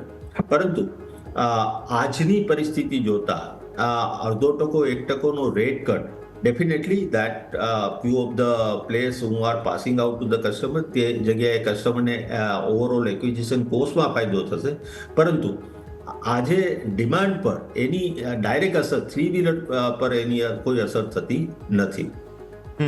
Okay sir, છેલ્લો એક સવાલ નેટ કેશ ફ્લો માટે થઈને, ક્યારે તમે જોઈ રહ્યા છો તેને સુધરતા આવનારા દિવસોમાં? I believe you need to correct your data. My debt is zero. We are enjoying debt-free status for Atul Auto Limited. કદાચ આપે consolidated balance sheet ઉપરથી આ figures લીધેલા છે. Atul Auto Limited on a standalone basis, I am really happy to share with you કે we do not have any debt. Even working capital is being funded through internal accrual. Nice, definitely. So આ પણ એક correction અને definitely બહુ સરસ રીતે તમે સમજાવ્યું છે. Thank you so much Jitendra sir, તમે સમય ફાળવ્યો, અમારી સાથે જોડાયા અને આ સમગ્ર ચર્ચામાં ભાગ લીધો તે બદલ. All the best for the future. Thank you sir. તો આ હતા અતુલ ઓટોના પ્રેસિડેન્ટ ફાઇનાન્સ જીતેન્દ્ર અઢિયા. બહુ નજીકથી આપણે આ કંપનીને સમજવાની કોશિશ કરી છે. આપણી સાથે રવિ સર જોડાયેલા છે. રવિ સર, અતુલ ઓટો રાજકોટની એક પ્રખ્યાત કંપની અને ખૂબ જ જૂની અને જાણીતો નામ ગણી શકાય. જીતેન્દ્ર સરે બહુ નજીકથી આપણને કંપનીના ફાઇનાન્સીસ સમજાવવાની કોશિશ કરી છે. તમારા તરફથી પણ એક કમેન્ટ્રી, સ્ટોક કઈ રીતે જુઓ છો રવિ સર? જે પ્રમાણે સરે પણ વાત કરીને, જે પ્રમાણે ઇન્ડિયામાં હવે જે ઓટો સેક્ટરનો ગ્રોથ છે, કારણ કે ઘણા સમયથી તમે જોઈ શકો છો કે ઓટો સેક્ટર જે થ્રી વ્હીકલનું સેગમેન્ટ છે એ ઘણા વખતથી અંડર પરફોર્મન્સ હતું, અને કોરોના પછી સડનલી ડિમાન્ડ ઘટેલી હતી જે ઓટો સેક્ટરની. પણ હવે જે પ્રમાણે માર્કેટમાં મોમેન્ટમ આવી રહ્યો છે અને જે પ્રમાણે ડિમાન્ડ વધી રહી છે, અને જે EVA આવીને આખી માર્કેટમાં તો કે થ્રી વ્હીલરની સેગમેન્ટની આખી ડેફિનેશન ચેન્જ કરેલી છે, એ પ્રમાણે આવનારા દિવસોમાં આપણને હજી પણ ઓટો સેક્ટરમાં ખૂબ સારું જોવા મળશે. અને અતુલ ઓટોને બેનિફિટ એ છે કે તેની જે કોમ્પિટિશન છે એ ઘણી ઓછી છે. બીજી કોઈ કંપની આ માર્કેટમાં જે ટાઈટ કોમ્પિટિશન છે, ધારો કે આપણે ફોર વ્હીલની વાત કરીએ તો ફોર વ્હીલમાં ટાટા છે, મારુતિ છે, હુન્ડાઈ છે, એ ઘણી કંપનીઓ વચ્ચે કોમ્પિટિશન. જ્યારે ઓટો સેક્ટરમાં થ્રી વ્હીલર સેગમેન્ટમાં એટલી અતુલ ઓટોને કોમ્પિટિશન કોઈની સાથે ફેસ કરવાની નથી, તો એ કારણથી અતુલ ઓટોનું આવનારા દિવસોમાં પણ આપણને વધારે હાઈ જોવા મળી શકે છે. ઓકે, તો ઓવરઓલ વાત થઈ ઓટો ઇન્ડસ્ટ્રી અને સાથે સાથે અતુલ ઓટો કે જેની ઉપર તમારે ખાસ કરીને ફોકસ હોવું છે. પરંતુ નજર કરીએ આપણે અહીંથી હોલ્ડિંગ કંપની ઉપર તો સારી એવી તેજી આપણને ફરીથી જોવા મળી છે. બજાજ હોલ્ડિંગ ઉપર તમે નજર કરો તો 14,023ના ઇવન ડે હાઈ ઉપર અત્યારે સ્ટોક કારોબાર કરી રહ્યો છે. 7% તેજી આપણને જોવા મળે, નવા રેકોર્ડ હાઈ બની રહ્યા છે. સર, એક વખત રિવ્યૂ લઈ લઈએ. આપણે જોયું તો લાસ્ટ માર્ચ મહિનામાં હતો કે જ્યારે હોલ્ડિંગ કંપનીઓ સારો રનઅપ બતાવ્યો હતો. હવે ફરીથી આપણે જોયું તો ક્યાંક ને ક્યાંક કમબેક આપણને હોલ્ડિંગ કંપનીઓમાં જોવા મળે છે, અને એમાં ખાસ કરીને બજાજ હોલ્ડિંગ સર કે જેમાં નવા રેકોર્ડ હાઈ બની રહ્યા છે. સર, હવે આપણે હોલ્ડિંગ કંપનીની વાત કરીએ તો અત્યાર સુધી જે હોલ્ડિંગ કંપનીમાં જે વધારો આવેલો ને પછી સડનલી તો કે માર્કેટમાં થોડું પ્રોફિટ બુકિંગ કહી શકો, અને હવે જે પ્રમાણે મોમેન્ટમમાં હોલ્ડિંગ કંપનીમાં આવેલી છે એ આપણને ઇન્ડિકેટ કરે છે ક્યાંક અંશે કંપનીના અત્યારે જ હવે તો કે જે કંપનીના જે રિઝલ્ટ છેલ્લા 2 વર્ષના કન્ટિન્યુ કંપની સારા રિઝલ્ટ પ્રેઝન્ટ કરી રહી હતી, તો એની ઇફેક્ટ ધીરે ધીરે હવે આપણને જોવા મળી રહી છે. અને બજાજ હોલ્ડિંગમાં મારી અત્યારે સલાહ રહેશે ઇન્વેસ્ટર્સને કે અત્યારે થોડો વેઇટ કરવો છે, કારણ કે જે 3 દિવસનો રનઅપ આવેલો છે એના પછી કદાચ અત્યારે થોડું પ્રોફિટ બુકિંગ આવી શકે, અને સ્ટોક ઓલરેડી ટેકનિકલી અત્યારે ઓવરબોટ ઝોનમાં ચાલી રહ્યો છે. એટલા માટે મારી સલાહ રહેશે અરાઉન્ડ 13,500 થી ખરીદવાની સલાહ રહેશે. અત્યારે પૂરતો ટ્રેડરોએ અવોઇડ કરવાની રાખવાની સલાહ આપું છું. અને જે લોકો બાય કરેલો છે એ લોકોએ તો કે ટ્રેલિંગ સ્ટોપ લોસ સાથે વેઇટ કરવાની જરૂર છે. થોડું વેઇટ કરવાની સલાહ અહીંયાથી ખાસ બજાજ હોલ્ડિંગ માટે. અચ્છા, આપણે ઓટો સ્ટોક્સની હમણાં વાત કરી જ રહ્યા હતા. મને એક ફોલોઅપ ક્વેશ્ચન પણ છે રવિ સર તમારા સાથે, બિકોઝ થ્રી વ્હીલર કંપનીઓમાં હજુ પણ આ અતુલ ઓટોનો જ એક ફોલોઅપ ક્વેશ્ચન છે, કેમ કે થ્રી વ્હીલર કંપનીઓમાં તમે જુઓ તો માર્કેટ શેરના હિસાબે ટીવીએસ મોટર્સ, બજાજ ઓટો બે મહત્વપૂર્ણ કંપનીઓ બને અને ત્યાં અતુલ ઓટો જે છે પણ પરફેક્ટલી પ્લેસ્ડ છે અને એમનું પોતાનું એક અલગ નીશ, અલગ માર્કેટ છે. હવે મને એ સમજવું છે કે જે પ્રકારના વોલ્યુમ્સની સાથે આ કંપની આગળ વધી રહી છે અને ઇન્ડસ્ટ્રીની ઇન જનરલ જોઈએ, જેમાં મેં જે સવાલ જીતેન્દ્ર સરને પણ પૂછ્યો હતો કે વ્યાજદર જે ઘટી રહ્યા છે તેની પણ એક અસર, તો એ કોરિલેશન સાથે થ્રી વ્હીલર કંપનીઓનું આવનારું માર્કેટ અને નિફ્ટી ઓટોનું જે પરફોર્મન્સ રિસેન્ટલી રહ્યું છે તે જરા મને હવે અહીંયાથી રવિ સર સમજવું છે. હવે જે પ્રમાણે પહેલા તો હું વાત કરું કે જે ટીવીએસ છે, બજાજ છે, એ બધા પણ આ સેગમેન્ટમાં છે. Yes. તો અત્યારે જે ટીવીએસ છે, બજાજ છે, એ લોકો વધારે છેલ્લા આપણે 2-3 વર્ષમાં જોઈએ તો એ લોકોનું વધારે ફોકસ ટુ વ્હીલર સેગમેન્ટ ઉપર વધારે છે. એ લોકો ટુ વ્હીલર સેગમેન્ટ ઉપર વધારે ને વધારે ઇનોવેશન લઈ આવી રહ્યા છે. અને હવે આપણે ઇન્ટરેસ્ટ રેટની વાત કરીએ તો જ્યારે પણ ઇન્ટરેસ્ટ રેટ કટ થતો હોય છે અને જે પ્રમાણે ઇન્ડિયામાં અત્યારે ઓટો સેક્ટરને ગવર્મેન્ટ તરફથી જે ઇનિશિયેટિવ મળેલા છે, પછી તમે જોઈ શકો છો કે ગ્રીન આપણે ઇલેક્ટ્રિક ઇવીને જે ગવર્મેન્ટ તરફથી સ્પેસિફિકલી હવે ગવર્મેન્ટ આપણે 3 ટાયર વ્હીલને વધારે ગવર્મેન્ટ ઇન્સેન્ટિવ આપી રહી છે ઇવી સેક્ટરમાં. તો એ જોતા મને અત્યારે અને પાછું ઇન્ટરેસ્ટ રેટ કટ થઈ રહ્યો છે તો એની ડેફિનેટલી ઇફેક્ટ મારા મતે તો કે ઓટો સેક્ટરમાં થ્રી વ્હીલ સેગમેન્ટમાં આવી શકે.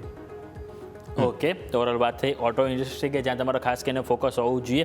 આવો નજર કરીએ બીજા સ્ટોક સ્પેસિફિક. આજે આપણને સારી એક્શન જોવા મળી તો એ છે અપીએલ અપોલો, કે જ્યાં તમને આજે સારી ખરીદારી જોવા મળી. ઇવન ઇન્ડિગો તમે જુઓ તો અહીંયા પણ ફરીથી આપણને ફાઇનલી નવા રેકોર્ડ હાઈ બનતા જોવા મળે છે.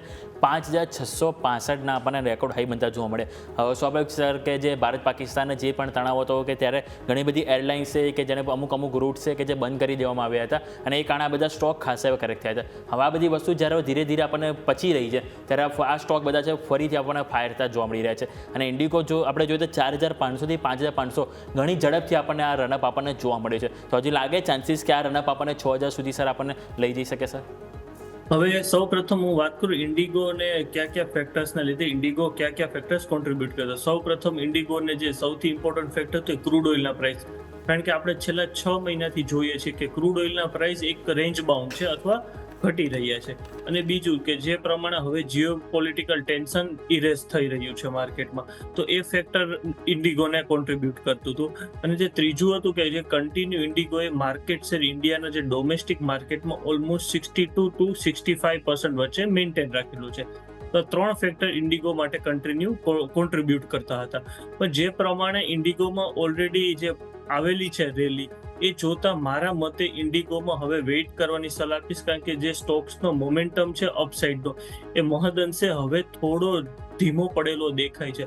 અને સ્ટોકનું જે 5,600નું એક સ્ટ્રોંગ રેઝિસ્ટન્સ છે અને આ લેવલ ઇઝીલી બ્રેક થાય તેવું દેખાતું નથી. હજી માર્કેટમાં કદાચ 1-2 મહિના માર્કેટ જોશે આવનારી રેલી માટે, પછી માર્કેટમાં મોટો મૂવ જોવા મળે છે. એટલા માટે જેને ફ્રેશ એન્ટ્રી લેવી હોય એને હું મનાઈ કરું છું, કારણ કે માર્કેટ હવે જોવા માંગે છે કે જે પ્રમાણે હજી પણ પાકિસ્તાને ઇન્ડિયાની એરલાઇન્સ માટે એર સ્પેસ બંધ કરેલો છે, તો તેની જે કોસ્ટિંગ માર્કેટ વધારે પે કરવી પડે છે એરલાઇન્સને, તો આવનારા ક્વાર્ટરમાં કેટલી ઇફેક્ટ આવશે આવનારા ક્વાર્ટરના રિઝલ્ટમાં. એટલા માટે હું ફ્રેશ એન્ટ્રીની સલાહ નથી આપતો. સો ફ્રેશ એન્ટ્રીની સલાહ અત્યારે ફિલહાલ અહીંયા નથી. આ પરિસ્થિતિ પર નજર રાખવાની રહેશે. ઇન્ફ્રાસ્ટ્રક્ચર સ્ટોક્સની થીમ સર હું ડિસ્કસ કરવા માગીશ, બિકોઝ તમે શરૂઆતમાં એનર્જીની વાત કરી. હવે આપણે એ કોર સેક્ટર્સ પર ફરી એકવાર પરત ફરી રહ્યા છીએ કે જે ભારતની ગ્રોથ સ્ટોરીને સીધી રીતે અસર કરતા હોય, જેમ કે એનર્જી છે, ઇન્ફ્રાસ્ટ્રક્ચર, ડિફેન્સ ચાલી રહ્યું છે, રેલવે છે, આવા પ્રકારની થીમ ચાલી રહી છે. જેમાં ઇન્ફ્રાસ્ટ્રક્ચર પર નજર કરીએ તો જ્યારે બજેટ પર થોડું જે સ્પેન્ડિંગ ઘટાડશે સરકાર તેવા સંશય હતા, તે હવે ફરી એકવાર પૂરા થતા કદાચ જોવા મળી રહ્યા છે અને વેલ્યુએશન્સ પણ સારા એવા કરેક્ટ ઇન્ફ્રાસ્ટ્રક્ચર સ્ટોક્સના થઈ ગયા છે.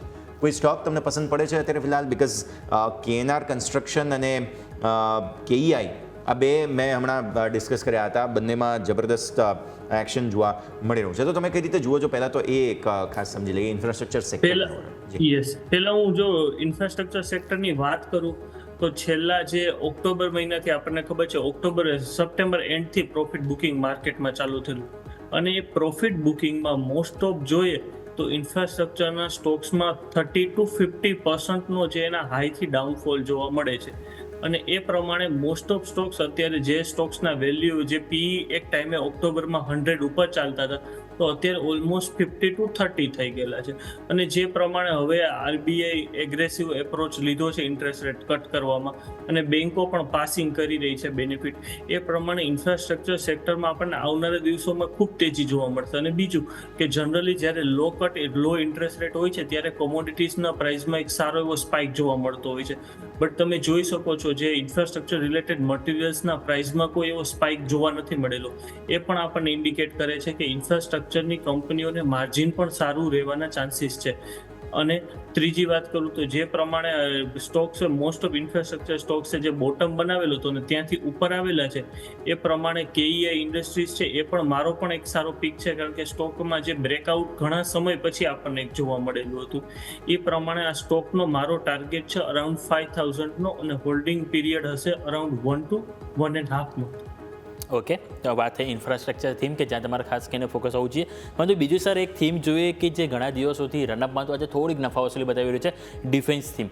આજે પણ સર જોઈએ તો બધા સ્ટોક 2-2, 5-5, 10-10% સુધીની તેજીમાં હતા અમુક સ્ટોક, પરંતુ આજે જોઈએ તો દરેક સ્ટોક ઉપલા સ્તરથી ક્યાંક ને ક્યાંક નફા વસૂલી બતાવી રહી. સ્વાભાવિક છે કે છેલ્લા એક અઠવાડિયાના આપણે ડેટા લઈએ કે છેલ્લા બે અઠવાડિયાના આપણે ડેટા લઈએ તો મોટાભાગના બધા સ્ટોક છે જે 30-60% સુધીનું રિટર્ન આપણને બતાવી રહ્યા છે.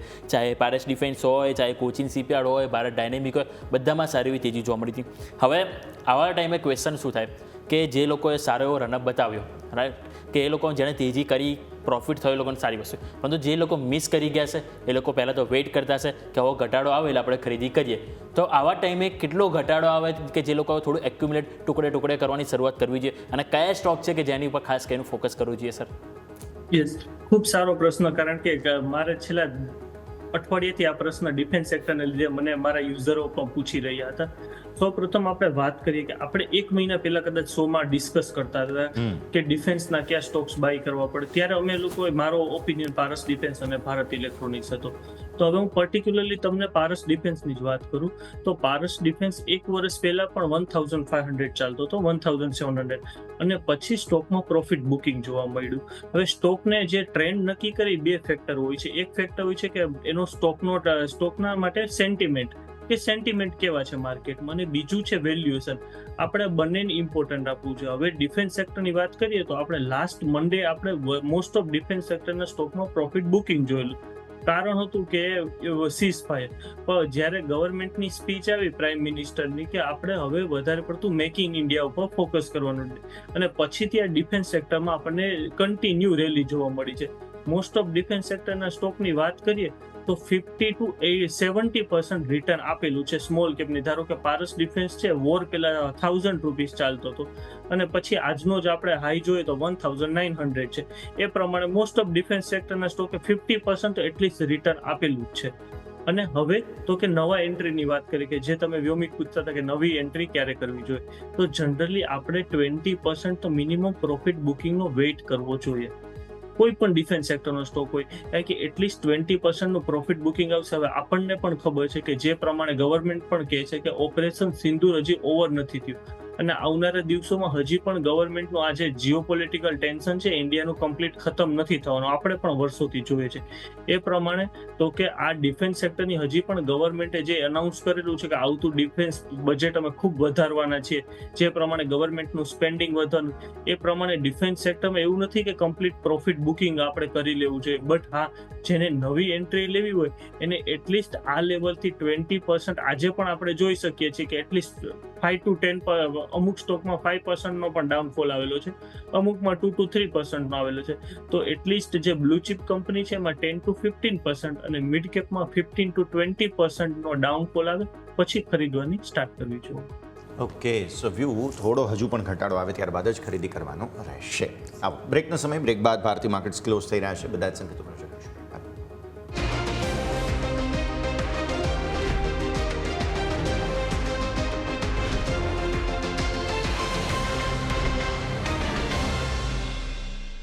બ્રેક બધા આપનું સ્વાગત છે. માર્કેટના ક્લોઝ પર એક વખત નજર કરી લો જરા.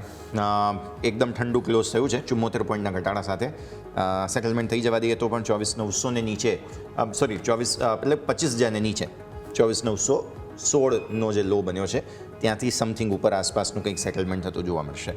બેંક નિફ્ટી નજર કરો તમે 55,500 ની નીચે સતત ફરી એક વખત ક્લોઝ તમને જોવા મળે છે. ગઈકાલે પણ 55,000 એટલે કે શુક્રવારે 55,354નો ક્લોઝ હતો. આજે 55,420નો ક્લોઝ છે.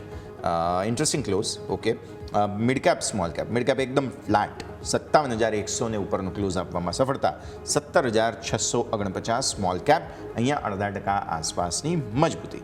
તો આ સંકેત એવું કહે છે વોલ્ટિલિટી ઇન્ડેક્સ બેઝિકલી થોડો વધ્યો છે, બાકી કોઈ કન્સર્ન નથી. આજે ભારતીય માર્કેટ્સના ક્લોઝમાં પણ એવું કંઈ ખાસ ખરાબ નથી. હા, 25,000 નીચેનો ક્લોઝ છે, ઓકે, બટ આ સાયકોલોજીકલ લેવલ છે, બાકી કોઈ એવી તકલીફ નથી. પણ હા, વિક્સ વધીને ગયો કોઈ પણ કારણ વિના, તે થોડી તકલીફ પડી છે, બાકી કોઈ તકલીફ નથી. આવો પહેલાં તો રવિ સર આજના ક્લોઝનું કમેન્ટ્રી તમારા પાસેથી જાણી લઈએ. લિનિયર ક્લોઝ છે, બહુ કંઈ ખાસ મેં કહ્યું તેમ ખરાબ નથી, બસ એકમાત્ર વોલેટિલિટી ઇન્ડેક્સ વધીને ગયો જે થોડી ચિંતા વધારશે. સર યસ, હવે આજનું આપણે માર્કેટ જોઈએ તો આજે જે માર્કેટમાં જે લીડ કરતું હતું એ હતું બેન્કિંગ સેક્ટર. કારણ કે બપોર સુધી તમે જો તો બેન્કિંગમાં એચડીએફસી બેંક છે, એસબીઆઈ બેંક છે, એ કન્ટિન્યુ બેન્કિંગ સેક્ટર માર્કેટને ઓવરઓલી અપસાઇડ પુશ કરી રહ્યું હતું. બટ અમુક સેક્ટરમાં આપણને સ્મોલ કેપમાં છે, મિડ કેપમાં છે, એમાં પ્રોફિટ બુકિંગ જોવા મળેલું છે. ડિફેન્સમાં જે પ્રોફિટ બુકિંગ જોવા મળેલું છે, આઈટીમાં પણ કન્ટિન્યુઅસ ડાઉનવર્ડ પ્રેશર હતું. અને આજનું માર્કેટ આપણે જોયું તો એમ કહી શકીએ કે આજે માર્કેટમાં આપણને પ્રોફિટ બુકિંગ જોવા મળેલું છે અને માર્કેટમાં કોઈ નવા ફ્રેશ ક્લુ નથી. અને હા, હું પણ રિપીટ કરીશ કે જે પ્રમાણે વોલેટિલિટી ઇન્ડેક્સ વધે છે એ થોડી શોર્ટ ટર્મ માટે ચિંતાનો વિષય છે. બિલકુલ. તો આપણે આ વાત થઈ માર્કેટની કોમેન્ટ્રી ઉપર કે જ્યાં તમારું ખાસ કરીને ફોકસ હોવું જોઈએ કે જે ઇન્ડિયા વીક્સ આજે થોડોક વધારો બતાવી રહ્યા છે. પરંતુ આવો નજર કરીએ બીજા આપણને જે સ્ટોક સ્પેસિફિક ઘણી બધી એક્શન આજે આપણને જોવા મળી. ઇવન ઘણા બધા કંપનીના પરિણામ પણ આપણે નજર કરીએ તો આપણને જસ્ટ માર્કેટ બંધ થવાના થોડા ટાઈમ પહેલાં આવતા જોવા મળે. જુપિટર વેગન્સ ઉપર નજર કરો. કંપનીનો નફો છે અહીંયાથી 1.6% ઘટ્યો છે. અગાઉ 105 કરોડ હતો, ઘટીને 103 કરોડ આવ્યો. કંપનીની આવક જોશો તો 6% ઘટી છે. એબીડા ફ્લેટ ટુ પોઝિટિવ છે, એટલે કે 4% ગ્રોથ બતાવે છે. માર્જિન તમે જોશો તો જે 13.3% હતા જે વધીને 14.7% આપણને માર્જિન જોવા મળે છે. એક વખત નજર કરી લઈએ આપણે અહીંયાથી કંપની લાસ્ટમાં આપણને સ્ટોકમાં એક્શન જોવા જઈએ તો 18% ઘટાડા સાથે આપણને જોવા મળી રહી છે. એટલે કે પરિણામ બાદ આપણને અહીંથી ઘટાડો આવ્યો. 446નો આજે હાઈ હતો, 457 ઇવન, અને 457થી 411, એટલે કે ઓલ જ્યારે આજે સ્ટોક જ ઇવન જુઓ નજર કરો 8 થી 9% ઉપર હતો. એટલે કે આજના હાઈથી સ્ટોક 11 થી 12% કરેક્ટ થતો આપણને જોવા મળ્યો છે. સર, કઈ રીતે જોઈશું કંપનીના પરિણામ અને આજના કરેક્શનને? સર, હવે જે પ્રમાણે કંપનીનું રિઝલ્ટ આવેલું છે એટલું માર્કેટ એક્સપેક્ટેશન કરતાં સરપ્રાઇઝ નથી કરેલા જુપિટર વેગને. અને જે કંપનીનો નફો પણ છે યર ઓન યર બેસિસ ઉપર આપણે કમ્પેર કરીએ, જો એના પિયર સાથે કમ્પેર કરીએ તો એટલું કોઈ ખરાબ પરિણામ નથી. ડેફિનેટલી આ રિઝલ્ટ હું કોઈ ખરાબ નથી ગણી રહ્યું, કારણ કે જે માર્કેટની સિચ્યુએશન હતી ત્યારે થોડી ડાયસી સિચ્યુએશનમાં પણ કંપનીએ પોતાનો નફો જો આપણે યર ઓન યર બેસિસ ઉપર પણ કરીએ તો એટલો કંપનીના નફામાં ઘટાડો આપણને નથી જોવા મળેલો. એ કારણે મારું વ્યૂ હશે જુપિટર વેગનમાં આપણે buy on dip strategy definitely use કરી શકીએ. ઓકે, તો વ્યૂ અહીંયા આ રીતે બનતો જોવા મળી રહ્યું છે. ઇન્ટરેસ્ટિંગ નંબર્સ અહીંયાથી આવેલા છે, તે બધાને ધ્યાન પર રાખવાના રહેશે. આગળ વધીએ. બીજા ખાસ સ્ટોક સ્પેસિફિક ચર્ચા આપણી જે છે તેને યથાવત રાખીએ. આજે ગ્રેફાઇટ રિલેટેડ સ્ટોક્સ માટે સમાચાર મેઇન આવ્યા હતા. સમાચાર એ હતા કે મલેશિયા અને ચીન વગેરે જે દેશોમાં ગ્રેફાઇટ બને છે, ઇવન જાપાનથી પણ જે ગ્રેફાઇટના જે ઇલેક્ટ્રોલ રોડ્સ બને છે જે એટોમિક એનર્જીમાં કામ આવે છે તેનો પ્લાન્ટ જ બંધ કરી દીધો છે જાપાનની કંપનીએ. અને ત્યાંથી બધી જગ્યાએથી ઉત્પાદન થોડું ડિસરપ્ટ થયું છે, થોડું નહીં ઘણું એમ તો કહેવું જોઈએ. એટલે ગ્રેફાઇટ ઇન્ડિયા અને એચઈજી બંને જ સ્ટોક્સમાં આજે બહુ જ સરસ તેજી જોવા મળી છે. ટેમ્પરરી છે કે આ તેજી ટકશે? રવિ સર, હવે આ તેજી જોવા જાય તો ગ્રેફાઇટનો એક છેલ્લા 5-6 વર્ષથી હું આ સ્ટોકને ટ્રેક કરી રહ્યું છું. એક ટ્રેન્ડ છે કે સડન પોઝિટિવ ન્યૂઝ આવશે અને મોમેન્ટમ આવશે અને પછી પાછો સ્ટોક ઓલમોસ્ટ 2 મહિના 3 મહિના માટે રેન્જ બાઉન્ડ થતો હોય છે. આ સ્ટોકનો એક ટ્રેન્ડ છે. હવે આ જે ન્યૂઝ છે એની જો આપણે લોંગ ટર્મ માટે ઇફેક્ટ જોઈએ તો લોંગ ટર્મ ઇફેક્ટ ગ્રેફાઇટ માટે ખૂબ સારી છે. અને કદાચ આ વખતે જે છે ન્યૂઝ જો ન્યૂઝ સાચા હોય, કારણ કે હજી એની ન્યૂઝમાં પણ ઘણી જગ્યાએ સોર્સિસ ઉપરથી મેં જે રિસર્ચ કર્યું એ પ્રમાણે અલગ અલગ વ્યૂ આવે છે. અને પણ આ જો પરફેક્ટ હશે આ વાત તો ડેફિનેટલી ગ્રેફાઇટ 650 રૂપીસ આપણને ઓલમોસ્ટ જોવા મળી શકે છે આવનારા વધીને 1 મહિનામાં. અને અત્યારે જો ઇન્ડિયામાં પણ જો આ ન્યૂઝની વાત ન કરીએ છતાં પણ જો ઇન્ડિયાનો પણ આપણે ઓવરઓલ ફેક્ટર જોતા ગ્રેફાઇટ છે એના જે મટીરિયલ આ બધી કંપનીઓમાં આપણને છેલ્લા ઘણા વખતથી એક તેજી જોવા મળે છે છેલ્લા 1.5 મહિનાથી. ઓકે, તો વ્યૂ આ પ્રમાણે અહીંયાથી ખાસ બનતું જોવા મળી રહ્યું છે. નજર રાખીએ ગ્રેફાઇટ રિલેટેડ સ્ટોક્સમાં. આગળ વધીએ બીજા સ્ટોક્સ મિડ કેપ સ્મોલ કેપમાંથી જ્યાં સરસ એક્શન બનતું જોવા મળ્યું છે તેમાં સરકારી બેંક્સ છે. ફરી એકવાર વિનિવેશની વાતચીત શરૂ થઈ છે, એટલે કે ડિસઇન્વેસ્ટમેન્ટ. સરકાર અમુક 5-6 એવી કંપનીઓ છે કે જે શોર્ટલિસ્ટ કરશે અને ફરી એકવાર ડિસઇન્વેસ્ટમેન્ટ, કેમ કે નવું ફિનાન્શિયલ યર છે અને હજુ સુધી આ શબ્દ સંભળાયો નહોતો રવિ સર. હવે ફાઇનલી ડિસઇન્વેસ્ટમેન્ટની વાત શરૂ થઈ છે. આજે સૌથી સરસ એક સરકારી બેંકમાં પરફોર્મન્સ હતું તે તો સેન્ટ્રલ બેંક. પણ મને સેન્ટ્રલ બેંક તો ચર્ચા કરવી છે પણ સાથે યુકો બેંકની ચર્ચા કરવી છે, બિકોઝ તમે યર ટુ ડેટ જુઓ તો વર્સ્ટ પરફોર્મર યુકો બેંક રહ્યો છે. એટલે એ પણ એક જગ્યા છે કે જ્યાં પરફોર્મન્સ આવ્યું નથી, અને એક જગ્યા આજે જ્યાં પરફોર્મન્સ જોવા મળ્યું તે છે સેન્ટ્રલ બેંક. અને ડિસઇન્વેસ્ટમેન્ટની ઇન જનરલ વાત કરીએ રવિ સર. હવે જો ડિસઇન્વેસ્ટમેન્ટ તો આપણે પણ જાણીએ છીએ કે ગવર્મેન્ટનો ફોકસ છે કે બેંકોની જે પબ્લિક સેક્ટર બેંકો ઘણી હતી. જો તમે 10 વર્ષ પહેલા જુઓ તો પબ્લિક સેક્ટર બેંકની સંખ્યા હતી એ ધીરે ધીરે ગવર્મેન્ટ ઘટાડે ઓલમોસ્ટ કાં એસબીઆઈમાં મર્જ કરે છે ને કાં અમુકને બેંક ઓફ બરોડામાં કરે છે. એમ કરીને ગવર્મેન્ટે ઘણી સંખ્યા ઘટાડી દીધી છે. ઘણી નાની નાની બેંકો હતી જે એ બધી હવે ધીરે ધીરે આ 2 થી 3 બેંકમાં મર્જ થઈ રહી છે. તો એ પ્રમાણે જે યુકો બેંક છે, સેન્ટ્રલ બેંક છે, એ બધામાં આપણે 2022 ને 23માં એક સારી એવી રેલી જોઈ હતી. 24નું વર્ષ અને 25ના 5 મહિના 6 મહિના જોઈએ તો થોડું રેન્જ બાઉન્ડ હતું ને થોડું પ્રોફિટ બુકિંગ જોવા મળેલું. અને અમુક બેંકોની તમે જો સરકારી બેંકનું જે એનપીએ જો હજી અમુક બેંકના એનપીએ થોડા વધારે છે. બેંક ઓફ મહારાષ્ટ્ર છે એ બધા ધીરે ધીરે ખૂબ સારું, પણ અમુક હજી સરકારી બેંકોના જે એનપીએમાં જગ્યા છે તો એ ગવર્મેન્ટ એને પહેલા ટાર્ગેટ કરી રહી છે ડિસઇન્વેસ્ટમેન્ટમાં. તો ડેફિનેટલી અત્યારે ઇન્વેસ્ટરની પસંદ જે મેઇન પબ્લિક સેક્ટર બેંક કરતા જે સેન્ટ્રલ બેંક છે, યુકો બેંક છે, બેંક ઓફ મહારાષ્ટ્ર છે, ઇન્ડિયન બેંક એના તરફ વધારે હોવી જોઈએ. આ વાત થઈ સરકારી બેંક જ્યાં તમારે ખાસ કરીને ફોકસ કરવું જોઈએ. પરંતુ સર સાથે મારે પ્રાઇવેટ બેંકને લઈને પણ વાત કરવી છે, કારણ કે 2-3 મુદ્દા અહીંયાથી આપણને સામે આવી રહ્યા છે. એક તો આપણે જોઈએ તો ઇવન છેલ્લા 1 મહિનામાં એફઆઈ દ્વારા 25,000 કરોડનું અહીંયાથી આપણને ખરીદી કરવામાં આવી, જે પોઝિટિવ વસ્તુ હતું. બીજી વસ્તુ આપણે જે અમે સવારે પણ વાત કરી કે જે મ્યુચ્યુઅલ ફંડ પાસે જે કેશ છે એ ઘણી વધારે માત્રામાં આપણને જોવા મળી છે કે 3 લાખ કરોડ કેશ એમની પાસે અત્યારે હાલ છે. જે ટોપ 20 એએમસી છે એમની પાસે કુલ 7.2% હોલ્ડિંગ અહીંથી એમની જોવા મળી છે. એટલે સ્વાભાવિક છે કે આજની તો કાલ એમને હવે કેશ નાખવું તો પડશે. એટલે કે માર્કેટમાં જો કોઈ પણ ઘટાડો આવે તે લોકો ખરીદીની ઓપોર્ચ્યુનિટી તરીકે જોશે. એટલે કે આપણને એફઆઈ અને સાથે મ્યુચ્યુઅલ ફંડ બંને તરફથી અહીંયાથી આપણને સારી એવી પોઝિટિવિટી જોવા મળી રહી છે. અને સ્વાભાવિક છે કે આ બધા પાછળ આપણે જે પ્રાઇવેટ બેંક જે મેઇન છે એને ક્યાંક ને ક્યાંક આપણને પોઝિટિવ એક્શન જોવા મળતી હોય છે. કારણ કે જ્યારે પણ આપણે જોઈએ કે એફઆઈ ખરીદી કે વેચાણ કરતા હોય તેની ડાયરેક્ટ ઇમ્પેક્ટ આપણને પ્રાઇવેટની જે મેઇન લીડિંગ કંપની છે એના ઉપર વધારે જોવા મળતી હોય. તો કોઈ ચાન્સીસ સર અહીંયાથી કે હવે આપણને ફરીથી બેંક નિફ્ટીમાં જે નવા રેકોર્ડ એની જે અપેક્ષા છે કે એમાં આ બધી બેંક છે કે જે આપણને લીડ કરતું જોવા મળે સર? ડેફિનેટલી જોવા મળશે. હવે ફાઇનાન્સ સેક્ટર એવું છે કે કોઈ પણ સેક્ટર ગ્રોથ કરે તો આપણને ખબર છે કે પાછળ જે મેઇન રોલ છે ફાઇનાન્સ સેક્ટરનો છે, કારણ કે ફાઇનાન્સ સેક્ટર જ એને ફાઇનાન્સ કરશે.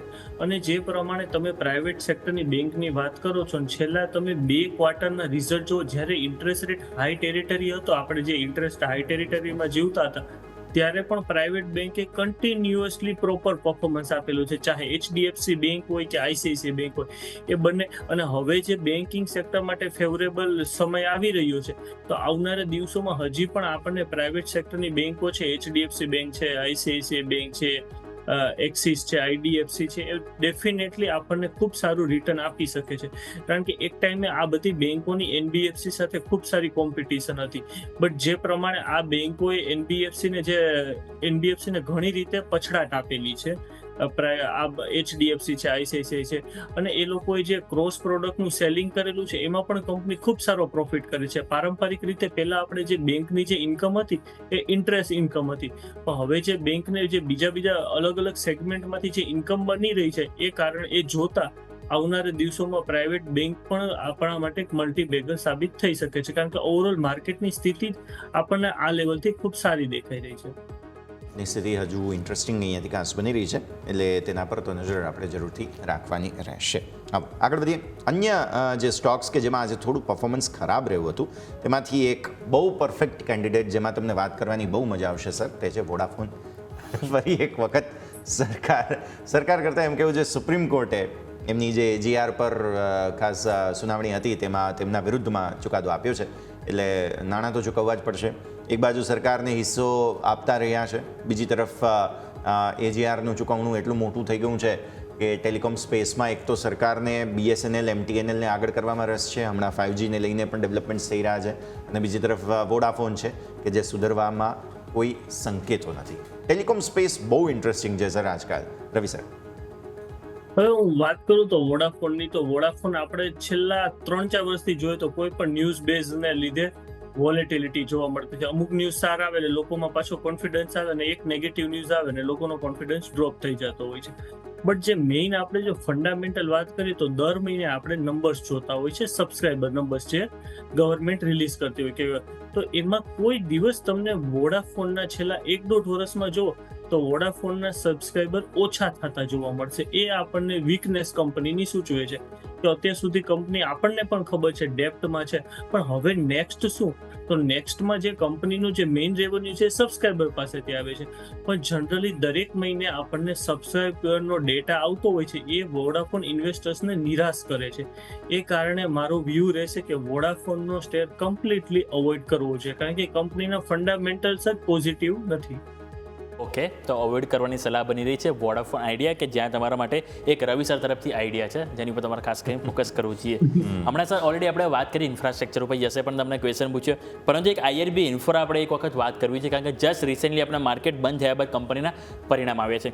કંપનીનો નફો નજર કરી તો 13.7% વધ્યો, આવક 4.5% નજીક ગ્રોથ બતાવે છે, ઇબિટડા 12.5% વધ્યા છે, જ્યારે કંપનીના માર્જિન જોઈએ તો 320 બેસિસ પોઈન્ટ વધ્યા, અગાઉ 43.2% હતા, જે વધીને 46.4% આવ્યા છે. સ્ટોક આજે સ્વાભાવિક છે કે 1%ના ઘટાડા સાથે આપણને ક્લોઝિંગ થયું છે, પરંતુ એક વખત જ્યારે પરિણામ જોઈ લઈએ અને પરિણામ બાદ આવતીકાલે કઈ રીતે એન્ટિસિપેશન આપણે રાખવું જોઈએ સર IRB ઇન્ફ્રા? IRB ઇન્ફ્રાના જે પ્રમાણે પરિણામ આવેલા છે ખૂબ સારા પરિણામ છે. જે પ્રમાણે માર્કેટે ડિસ્કાઉન્ટ કર્યું હતું એના કરતાં તો પરિણામ ખૂબ સારા છે, અને છેલ્લા આપણે જોઈ શકીએ છીએ અમુક સમયથી સ્ટોક્સમાં કન્ટિન્યુઅસ ડાઉનવર્ડ ટ્રેન્ડ જોવા મળતો હતો, કે જે સ્ટોક્સ આપણને ખબર છે કે જુલાઈમાં અરાઉન્ડ 78 ચાલી રહ્યો હતો, એ અત્યારે ઓલમોસ્ટ 50 ની આજુબાજુ ચાલી રહ્યો છે. અને જે પ્રમાણે આપણે જો સ્ટોકમાં મંથલી ચાર્ટ જોઈએ તો આ સ્ટોક અત્યારે રેઝિસ્ટન્સ ઉપર છે. જો આ લેવલ બ્રેક કરશે તો આવનારા દિવસોમાં ઓલમોસ્ટ 60 રૂપીસ આપણને જોવા મળી શકે છે. ઓકે, સો વ્યૂ આ પ્રમાણે અહીંયાથી ખાસ બધું જોવા મળી રહ્યું છે, નજર રાખીશું. આગળ વધીએ. બીજા અમુક સ્ટોક્સ કે જેમાં થોડું પ્રોફિટ બુકિંગ ફાઇનલી આવ્યું છે, તેમાંથી એક ગોડફ્રે ફિલિપ્સ રહેશે. અગેન આ ડિફેન્સને આઈડિયલ કહી શકાય કે તે પ્રકારની સ્ટોરી છે, થોડું કોપી કરે છે, કેમ કે સીધી એકદમ ખડી ચઢાઈ ગિરનાર અને દાતાર 2 પર્વત છે, તો દાતારના જે ચઢાઈ છે તે થોડી મુશ્કેલ ગણવામાં આવે એ રીતની પરિસ્થિતિ છે. હવે ફાઇનલી ડાઉનવર્ડ સ્લોપ આવ્યો છે, ઘટાડો કેટલો એન્ટિસિપેટ કરીશું ગોડફ્રે ફિલિપ્સમાં સર? ઘટાડો હજી પણ આપણે કદાચ આ સ્ટોકમાં ઘટાડો વધારે જોવા મળી શકે છે. અરાઉન્ડ મેં જે તમને વાત કરી કે આજે 3 to 5% જે આવેલો છે ઘટાડો મોસ્ટ ઓફ સ્ટોક્સમાં, તો હજી કદાચ 1-2 મહિનામાં 10% જેવો પાછો આવી શકે, કારણ કે મેં તમને જે સમજાવ્યું પ્રમાણે વેલ્યુએશન કોઈ પણ સ્ટોક માટે ઇમ્પોર્ટન્ટ હોય છે. સેન્ટિમેન્ટને લીધે સ્ટોકમાં આપણને ભયંકર તેજી જોવા મળતી હોય છે, પણ આપણે એક હંમેશા બાબત ધ્યાન રાખવી જોઈએ. રાકેશ ઝુનઝુનવાળા એક ખૂબ સારી બાબત કહી ગયા છે કે આ બધી કંપની છે કોઈ સોનું નથી કાઢતી, કે જે સ્ટોકમાં તમને કન્ટિન્યુ 15 દિવસમાં, મહિના દિવસમાં જ્યારે સ્ટોકમાં ઓલમોસ્ટ 50%, 100% સ્ટોકમાં રિટર્ન આપતું, તો ડેફિનેટલી એ સ્ટોકમાં પ્રોફિટ બુકિંગ આવવાનું છે. જી બિલકુલ. તો ગોડફ્રે ફિલિપ્સની તો ઓલરેડી સર આપણે વાત કરી, તો સાથે એક વખત ITCની પણ વાત કરી લઈએ. સ્ટોક આપણે જોઈએ તો છેલ્લા 1 મહિનાથી ઠંડો પડી ગયો છે. તમે 1 અઠવાડિયાનું રિટર્ન જો તો ફ્લેટ છે, 1 મહિનાનું રિટર્ન જોશો તો 0.5% જ માત્ર છે, અને જો રેન્જ નજર કરીએ તો નીચેની તરફ 423 અને ઉપરની તરફ 436, એટલે કે 13 થી 14 અંકની એક રેન્જ છે કે જેની અંદર છેલ્લા 1 મહિનાથી સ્ટોક પસાર કરી રહ્યો છે. હવે 22 તારીખે કંપનીને ચોથા ત્રિમાસિકના પરિણામ આવવાના છે, તો પરિણામ અગાઉ સ્વાભાવિક છે કે થોડો ઠંડો જોવા મળે છે, પરંતુ પરિણામ બાદ શું આશા અપેક્ષા કોઈ આપણે અહીંયાથી ITC તરફથી રાખવી જોઈએ સર? હવે આઈટીસી ની હું જો તમને પ્રોપર વાત કરું તો આઈટીસી નો જે મેઇન બિઝનેસ હતો જે અત્યાર સુધી એ હતો સિગરેટનો બિઝનેસ. ઓલમોસ્ટ એનો 70 to 80% રેવન્યુ સિગરેટમાંથી આવતો હતો. બાકીનો રેવન્યુ આઈટીસી નો હોટલ બિઝનેસ અને એફએમસીજી માંથી આવતો હતો.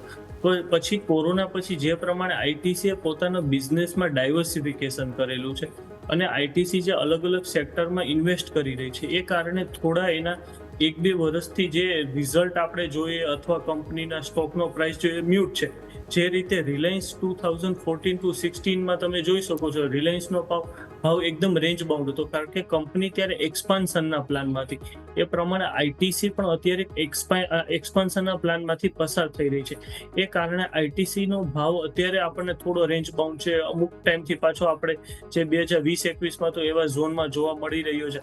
પણ ઇન્વેસ્ટર માટે આ સ્ટોક અત્યારે પણ ખૂબ સારી વેલ્યુએશનમાં મળે છે, ચાહે પીઈ રેશિયોના પોઈન્ટ ઓફ વ્યૂ હોય અને હવે આવનારા રિઝલ્ટમાં કંપનીનો જે એક્સપાન્શન પ્લાન વિશે જે કંપનીની કોમેન્ટ્રી છે એ કંપનીના સ્ટોકના પ્રાઇસની આગળની દિશા નક્કી કરશે.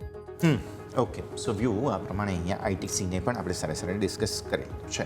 આ સિવાય અન્ય અમુક સ્ટોક્સ કે જેમાં થોડું પરફોર્મન્સ સારું આવતું જોવા મળેલું હોય તેમાંથી એક ઝેન ટેકનોલોજીસ છે. અગેન તમે રિપીટ કરી ચૂક્યા છો ડિફેન્સની ચર્ચા, પણ મારે આ સ્ટોકની પર્ટિક્યુલર ચર્ચા એટલા માટે કરવી છે કેમ કે દરરોજ અપર સર્કિટમાં જાય છે. તમે જે રેશનલ આપેલા છે ડિફેન્સના એ રિપીટ થશે સર, બટ લેવલ્સ એટલીસ્ટ કોઈ હોય તો તે ચર્ચા કરી લઈએ કેમ કે આજે 1884 લોક થઈ ગયો અને ત્યાં જ દિવસભર પછી ક્લોઝ પણ થઈ ચૂક્યો છે. એટલે હવે ફાઇનલી અહીંયા પણ થોડું એન્ટિસિપેટ કરીએ કે પ્રોફિટ બુકિંગ આવે કેમ કે દરરોજ અહીંયા પણ અપર સર્કિટ લાગી રહી છે. અત્યારે ફિલહાલ સિમિલર સ્ટોરી ટુ ડિફેન્સ અને ગોડફ્રે ફિલિપ્સ પણ આવી જ રીતે સીધો તેજીમાં જ જોવા મળે છે. સર, ઝેન ટેકનોલોજીની વાત કરીએ તો હવે જે મોડર્ન થોડી આપણે વાત કરીએ તો વોરમાં ટેકનોલોજી ઇમ્પોર્ટન્ટ ભાગ ભજવે છે. જે પહેલા વોરમાં તો કે ટેકનોલોજીનો હવે આપણે 21 સેન્ચુરીમાં છે તો 21 સેન્ચુરીમાં તો કે વોરમાં ટેકનોલોજી ઉપર વધારે નિવેશ કરે છે. એ પ્રમાણે આમાં પણ જે પ્રમાણે ઝેન ટેકનોલોજીને લીધે તો કે ડિફેન્સની જે નવી ટેકનોલોજી એને લીધે આપણને સ્ટોકમાં કન્ટિન્યુ અપસાઇડ જોવા મળે છે. બટ હવે અગેન કે જે પ્રમાણે જોવા મળે છે હવે આવનારા કદાચ કાલથી આપણને પ્રોફિટ બુકિંગ આમાં પણ જોવા મળી શકે છે. હવે જો આ સ્ટોકનું એક સ્ટ્રોંગ રેઝિસ્ટન્સની હું વાત કરું તો 1950 નું એક સ્ટ્રોંગ રેઝિસ્ટન્સ છે, એની ઉપર અત્યારે હાલ પૂરતો નથી દેખાઈ રહ્યો અને કદાચ આપણને પ્રોફિટ બુકિંગ ત્યાંથી જોવા મળી શકે છે. અને અત્યાર સુધી ઝેન ટેકનોલોજી એક અંડર વેલ્યુ સ્ટોક હતો. જ્યારે આ વોર ચાલુ હતું ત્યારે પણ તમે જુઓ કે જ્યારથી આ ઓપરેશન સિંદૂર જે 7th મે થી મોસ્ટ ઓફ સ્ટોકમાં મોમેન્ટમ ચાલુ થઈ ગયું હતું ડિફેન્સનો. પણ ઝેન ટેકનોલોજી એવો છે કે ત્યારે પણ સ્ટોકે રિએક્ટ નથી કર્યું. સ્ટોકે રિએક્ટ કરવાનું ક્યાંથી ચાલુ કરેલું? આપણા પ્રાઇમ મિનિસ્ટરની સ્પીચ પછીથી. એટલે કદાચ ઝેન ટેકનોલોજી થોડો અત્યારે પણ એનામાં થોડી જગ્યા છે, પણ મારા મતે 1950 સુધી આવી શકે. 1950 થી પ્રોફિટ બુકિંગ જોવા મળી શકે છે.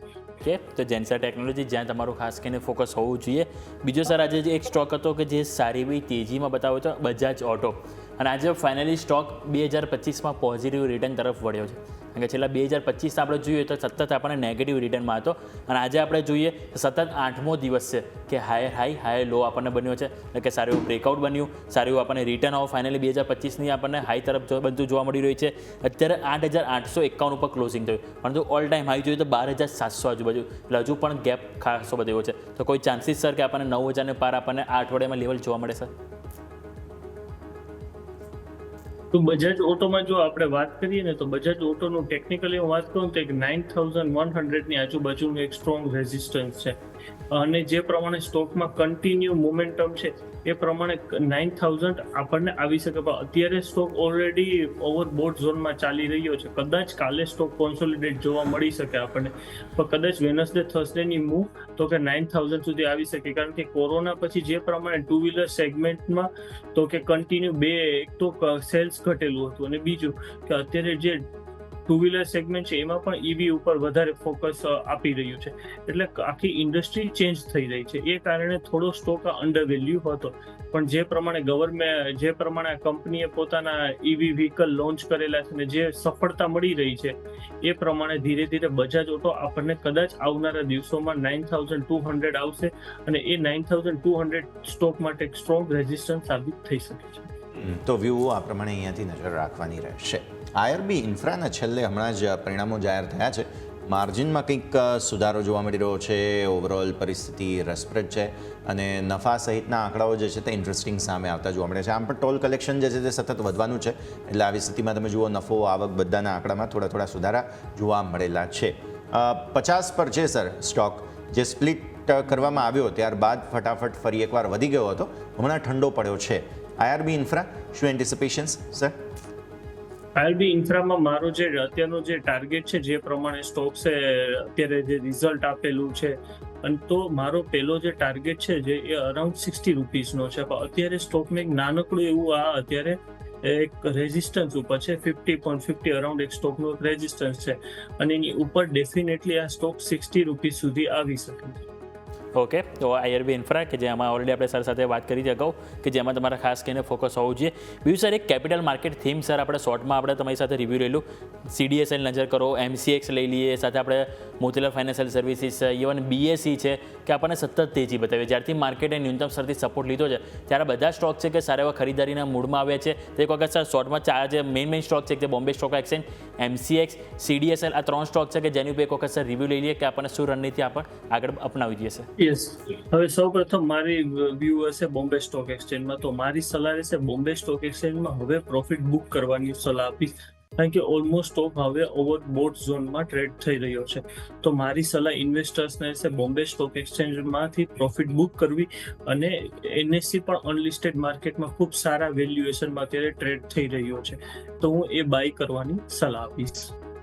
અને હવે બીજી વાત કરીએ CDSL, તો CDSLમાં તો હજી પણ આપણને જે પ્રોફિટ બુકિંગ આવનારા દિવસોમાં જોવા મળી શકે છે, પણ અત્યારે થોડી હજી પણ 5 to 10%ની જગ્યા છે. એટલે જે લોકો પાસે CDSL છે એને હજી પણ 5 to 10%ના ટાર્ગેટ સાથે હજી પણ વેઇટ કરી શકે છે, પછી પ્રોફિટ બુક કરવાની સલાહ આપીશ. અને ત્રીજો છે MCX. તો MCXમાં મારો વ્યૂ રહેશે કે હજી પણ આપણને આવનારા દિવસોમાં તેજી જોવા મળી શકે છે. એટલે MCXમાં હું ઇન્વેસ્ટર્સને અત્યારે હોલ્ડ કરવાની સલાહ આપીશ, કારણ કે જે પ્રમાણે કંપનીના રિઝલ્ટમાં છે અને જે પ્રમાણે ઇન્ડિયામાં કોમોડિટીઝનું વોલ્યુમ વધે છે, આપણે જોઈ શકીએ છીએ કે પહેલાના દિવસોમાં ગોલ્ડમાં અને જે પ્રમાણે હવે વોલેટિલિટી જોવા મળેલી છે ગોલ્ડમાં અને બીજા કોમોડિટી પ્રાઇસીસમાં, તો તેને લીધે કન્ટિન્યુ વોલ્યુમ વધતું જાય છે ટ્રેડિંગનું MCXનું. એ કારણે મારી સલાહ રહેશે કે MCXમાં કમ્પ્લીટલી હમણાં હોલ્ડ કરવાની સલાહ. સર, હજુ એક સ્ટોક મારે રેટિંગ એજન્સી અહીંયાથી તમને સાથે સાથે પૂછી જ લેવું છે, ક્રિસિલ, કેમ કે આજે સારી મૂવ હતી અને ઇનફેક્ટ લેટલી બહુ સરસ સ્વિંગ આપવાની કોશિશ કરી રહ્યો છે. અને ક્રિસિલે હમણાં 2-4 સ્ટોકના ભવિષ્ય ભૂતકાળ પણ બનાવી દીધા હતા. એ વાત અલગ છે. ઇકરા, ક્રિસિલ આ બધા હમણાં બહુ અગ્રેસિવ થઈ ગયા છે. બટ હા, મને ક્રિસિલના ખાસ ચાર્ટ્સ લેવલ્સ કોઈ તમે આપી શકો છો? યસ, હવે ક્રિસિલનું જે હું વાત કરું તો ક્રિસિલના સ્ટોક્સમાં આપણે જોઈ શકીએ છીએ કે છેલ્લા ઘણા ટાઈમથી ફેબ્રુઆરી મહિનાથી એક કન્ટિન્યુ સ્ટોકમાં એક ડાઉનવર્ડ ટ્રેન્ડ જોવા મળેલો હતો, કન્ટિન્યુ સ્ટોકમાં. હવે જે પ્રમાણે ધીરે ધીરે સ્ટોક્સમાં પોઝિટિવ મોમેન્ટમ આવી રહી છે, બટ હજી પણ ક્યાંક અંશે વોલ્યુમ ખૂબ ઓછું જોવા મળે છે. એટલે કદાચ સ્ટોક આ લેવલે કદાચ ટ્રેડ થતો જોવા મળી શકે છે, પણ આવનારા દિવસોમાં જે પ્રમાણે કંપની પરફોર્મન્સ આપે છે એ પ્રમાણે અંદાજે 5350નું એક લેવલ આપણને જોવા મળી શકે છે 15 દિવસની અંદર. તો વાત થઈ ક્રિસિલ, જ્યાં તમારે ખાસ કરીને ફોકસ હોવું જોઈએ. પરંતુ સર, આ સાથે સમય થયો છે રજા લેવાનો, આપણા તરફથી ડિસ્ક્લેમર. યસ, આજે મેં ઓલમોસ્ટ 3 to 4 સ્ટોક્સમાં ડિરેક્ટલી સલાહ આપી છે અને 2-3 સેક્ટર વિશે ચર્ચા કરેલી છે. તો હું દર્શક મિત્રોને જણાવવા માંગીશ કે આ કોઈ પણ સ્ટોકમાં મારું અથવા મારા ફેમિલી મેમ્બર્સનું કોઈ પણ પ્રકારનું હોલ્ડિંગ નથી, અને મારી સલાહ રહેશે ક્યારે પણ તમે ઇન્વેસ્ટમેન્ટ કરો તો ઇન્વેસ્ટમેન્ટ એડવાઇઝરની સલાહ અચૂક લેશો. બિલકુલ સર, ખૂબ ખૂબ આભાર અમારો સાથે જોડાવા માટે અને આ સમગ્ર ચર્ચા. Thank you sir.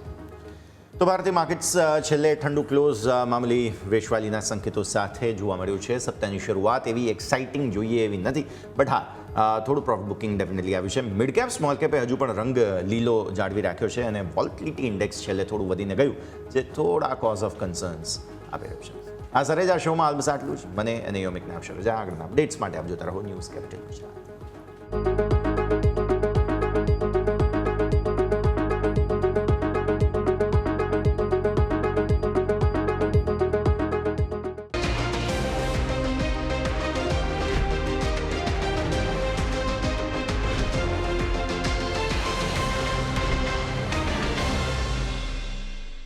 Presented by trade bulls. अब ट्रेडिंग सबके बस की बात है।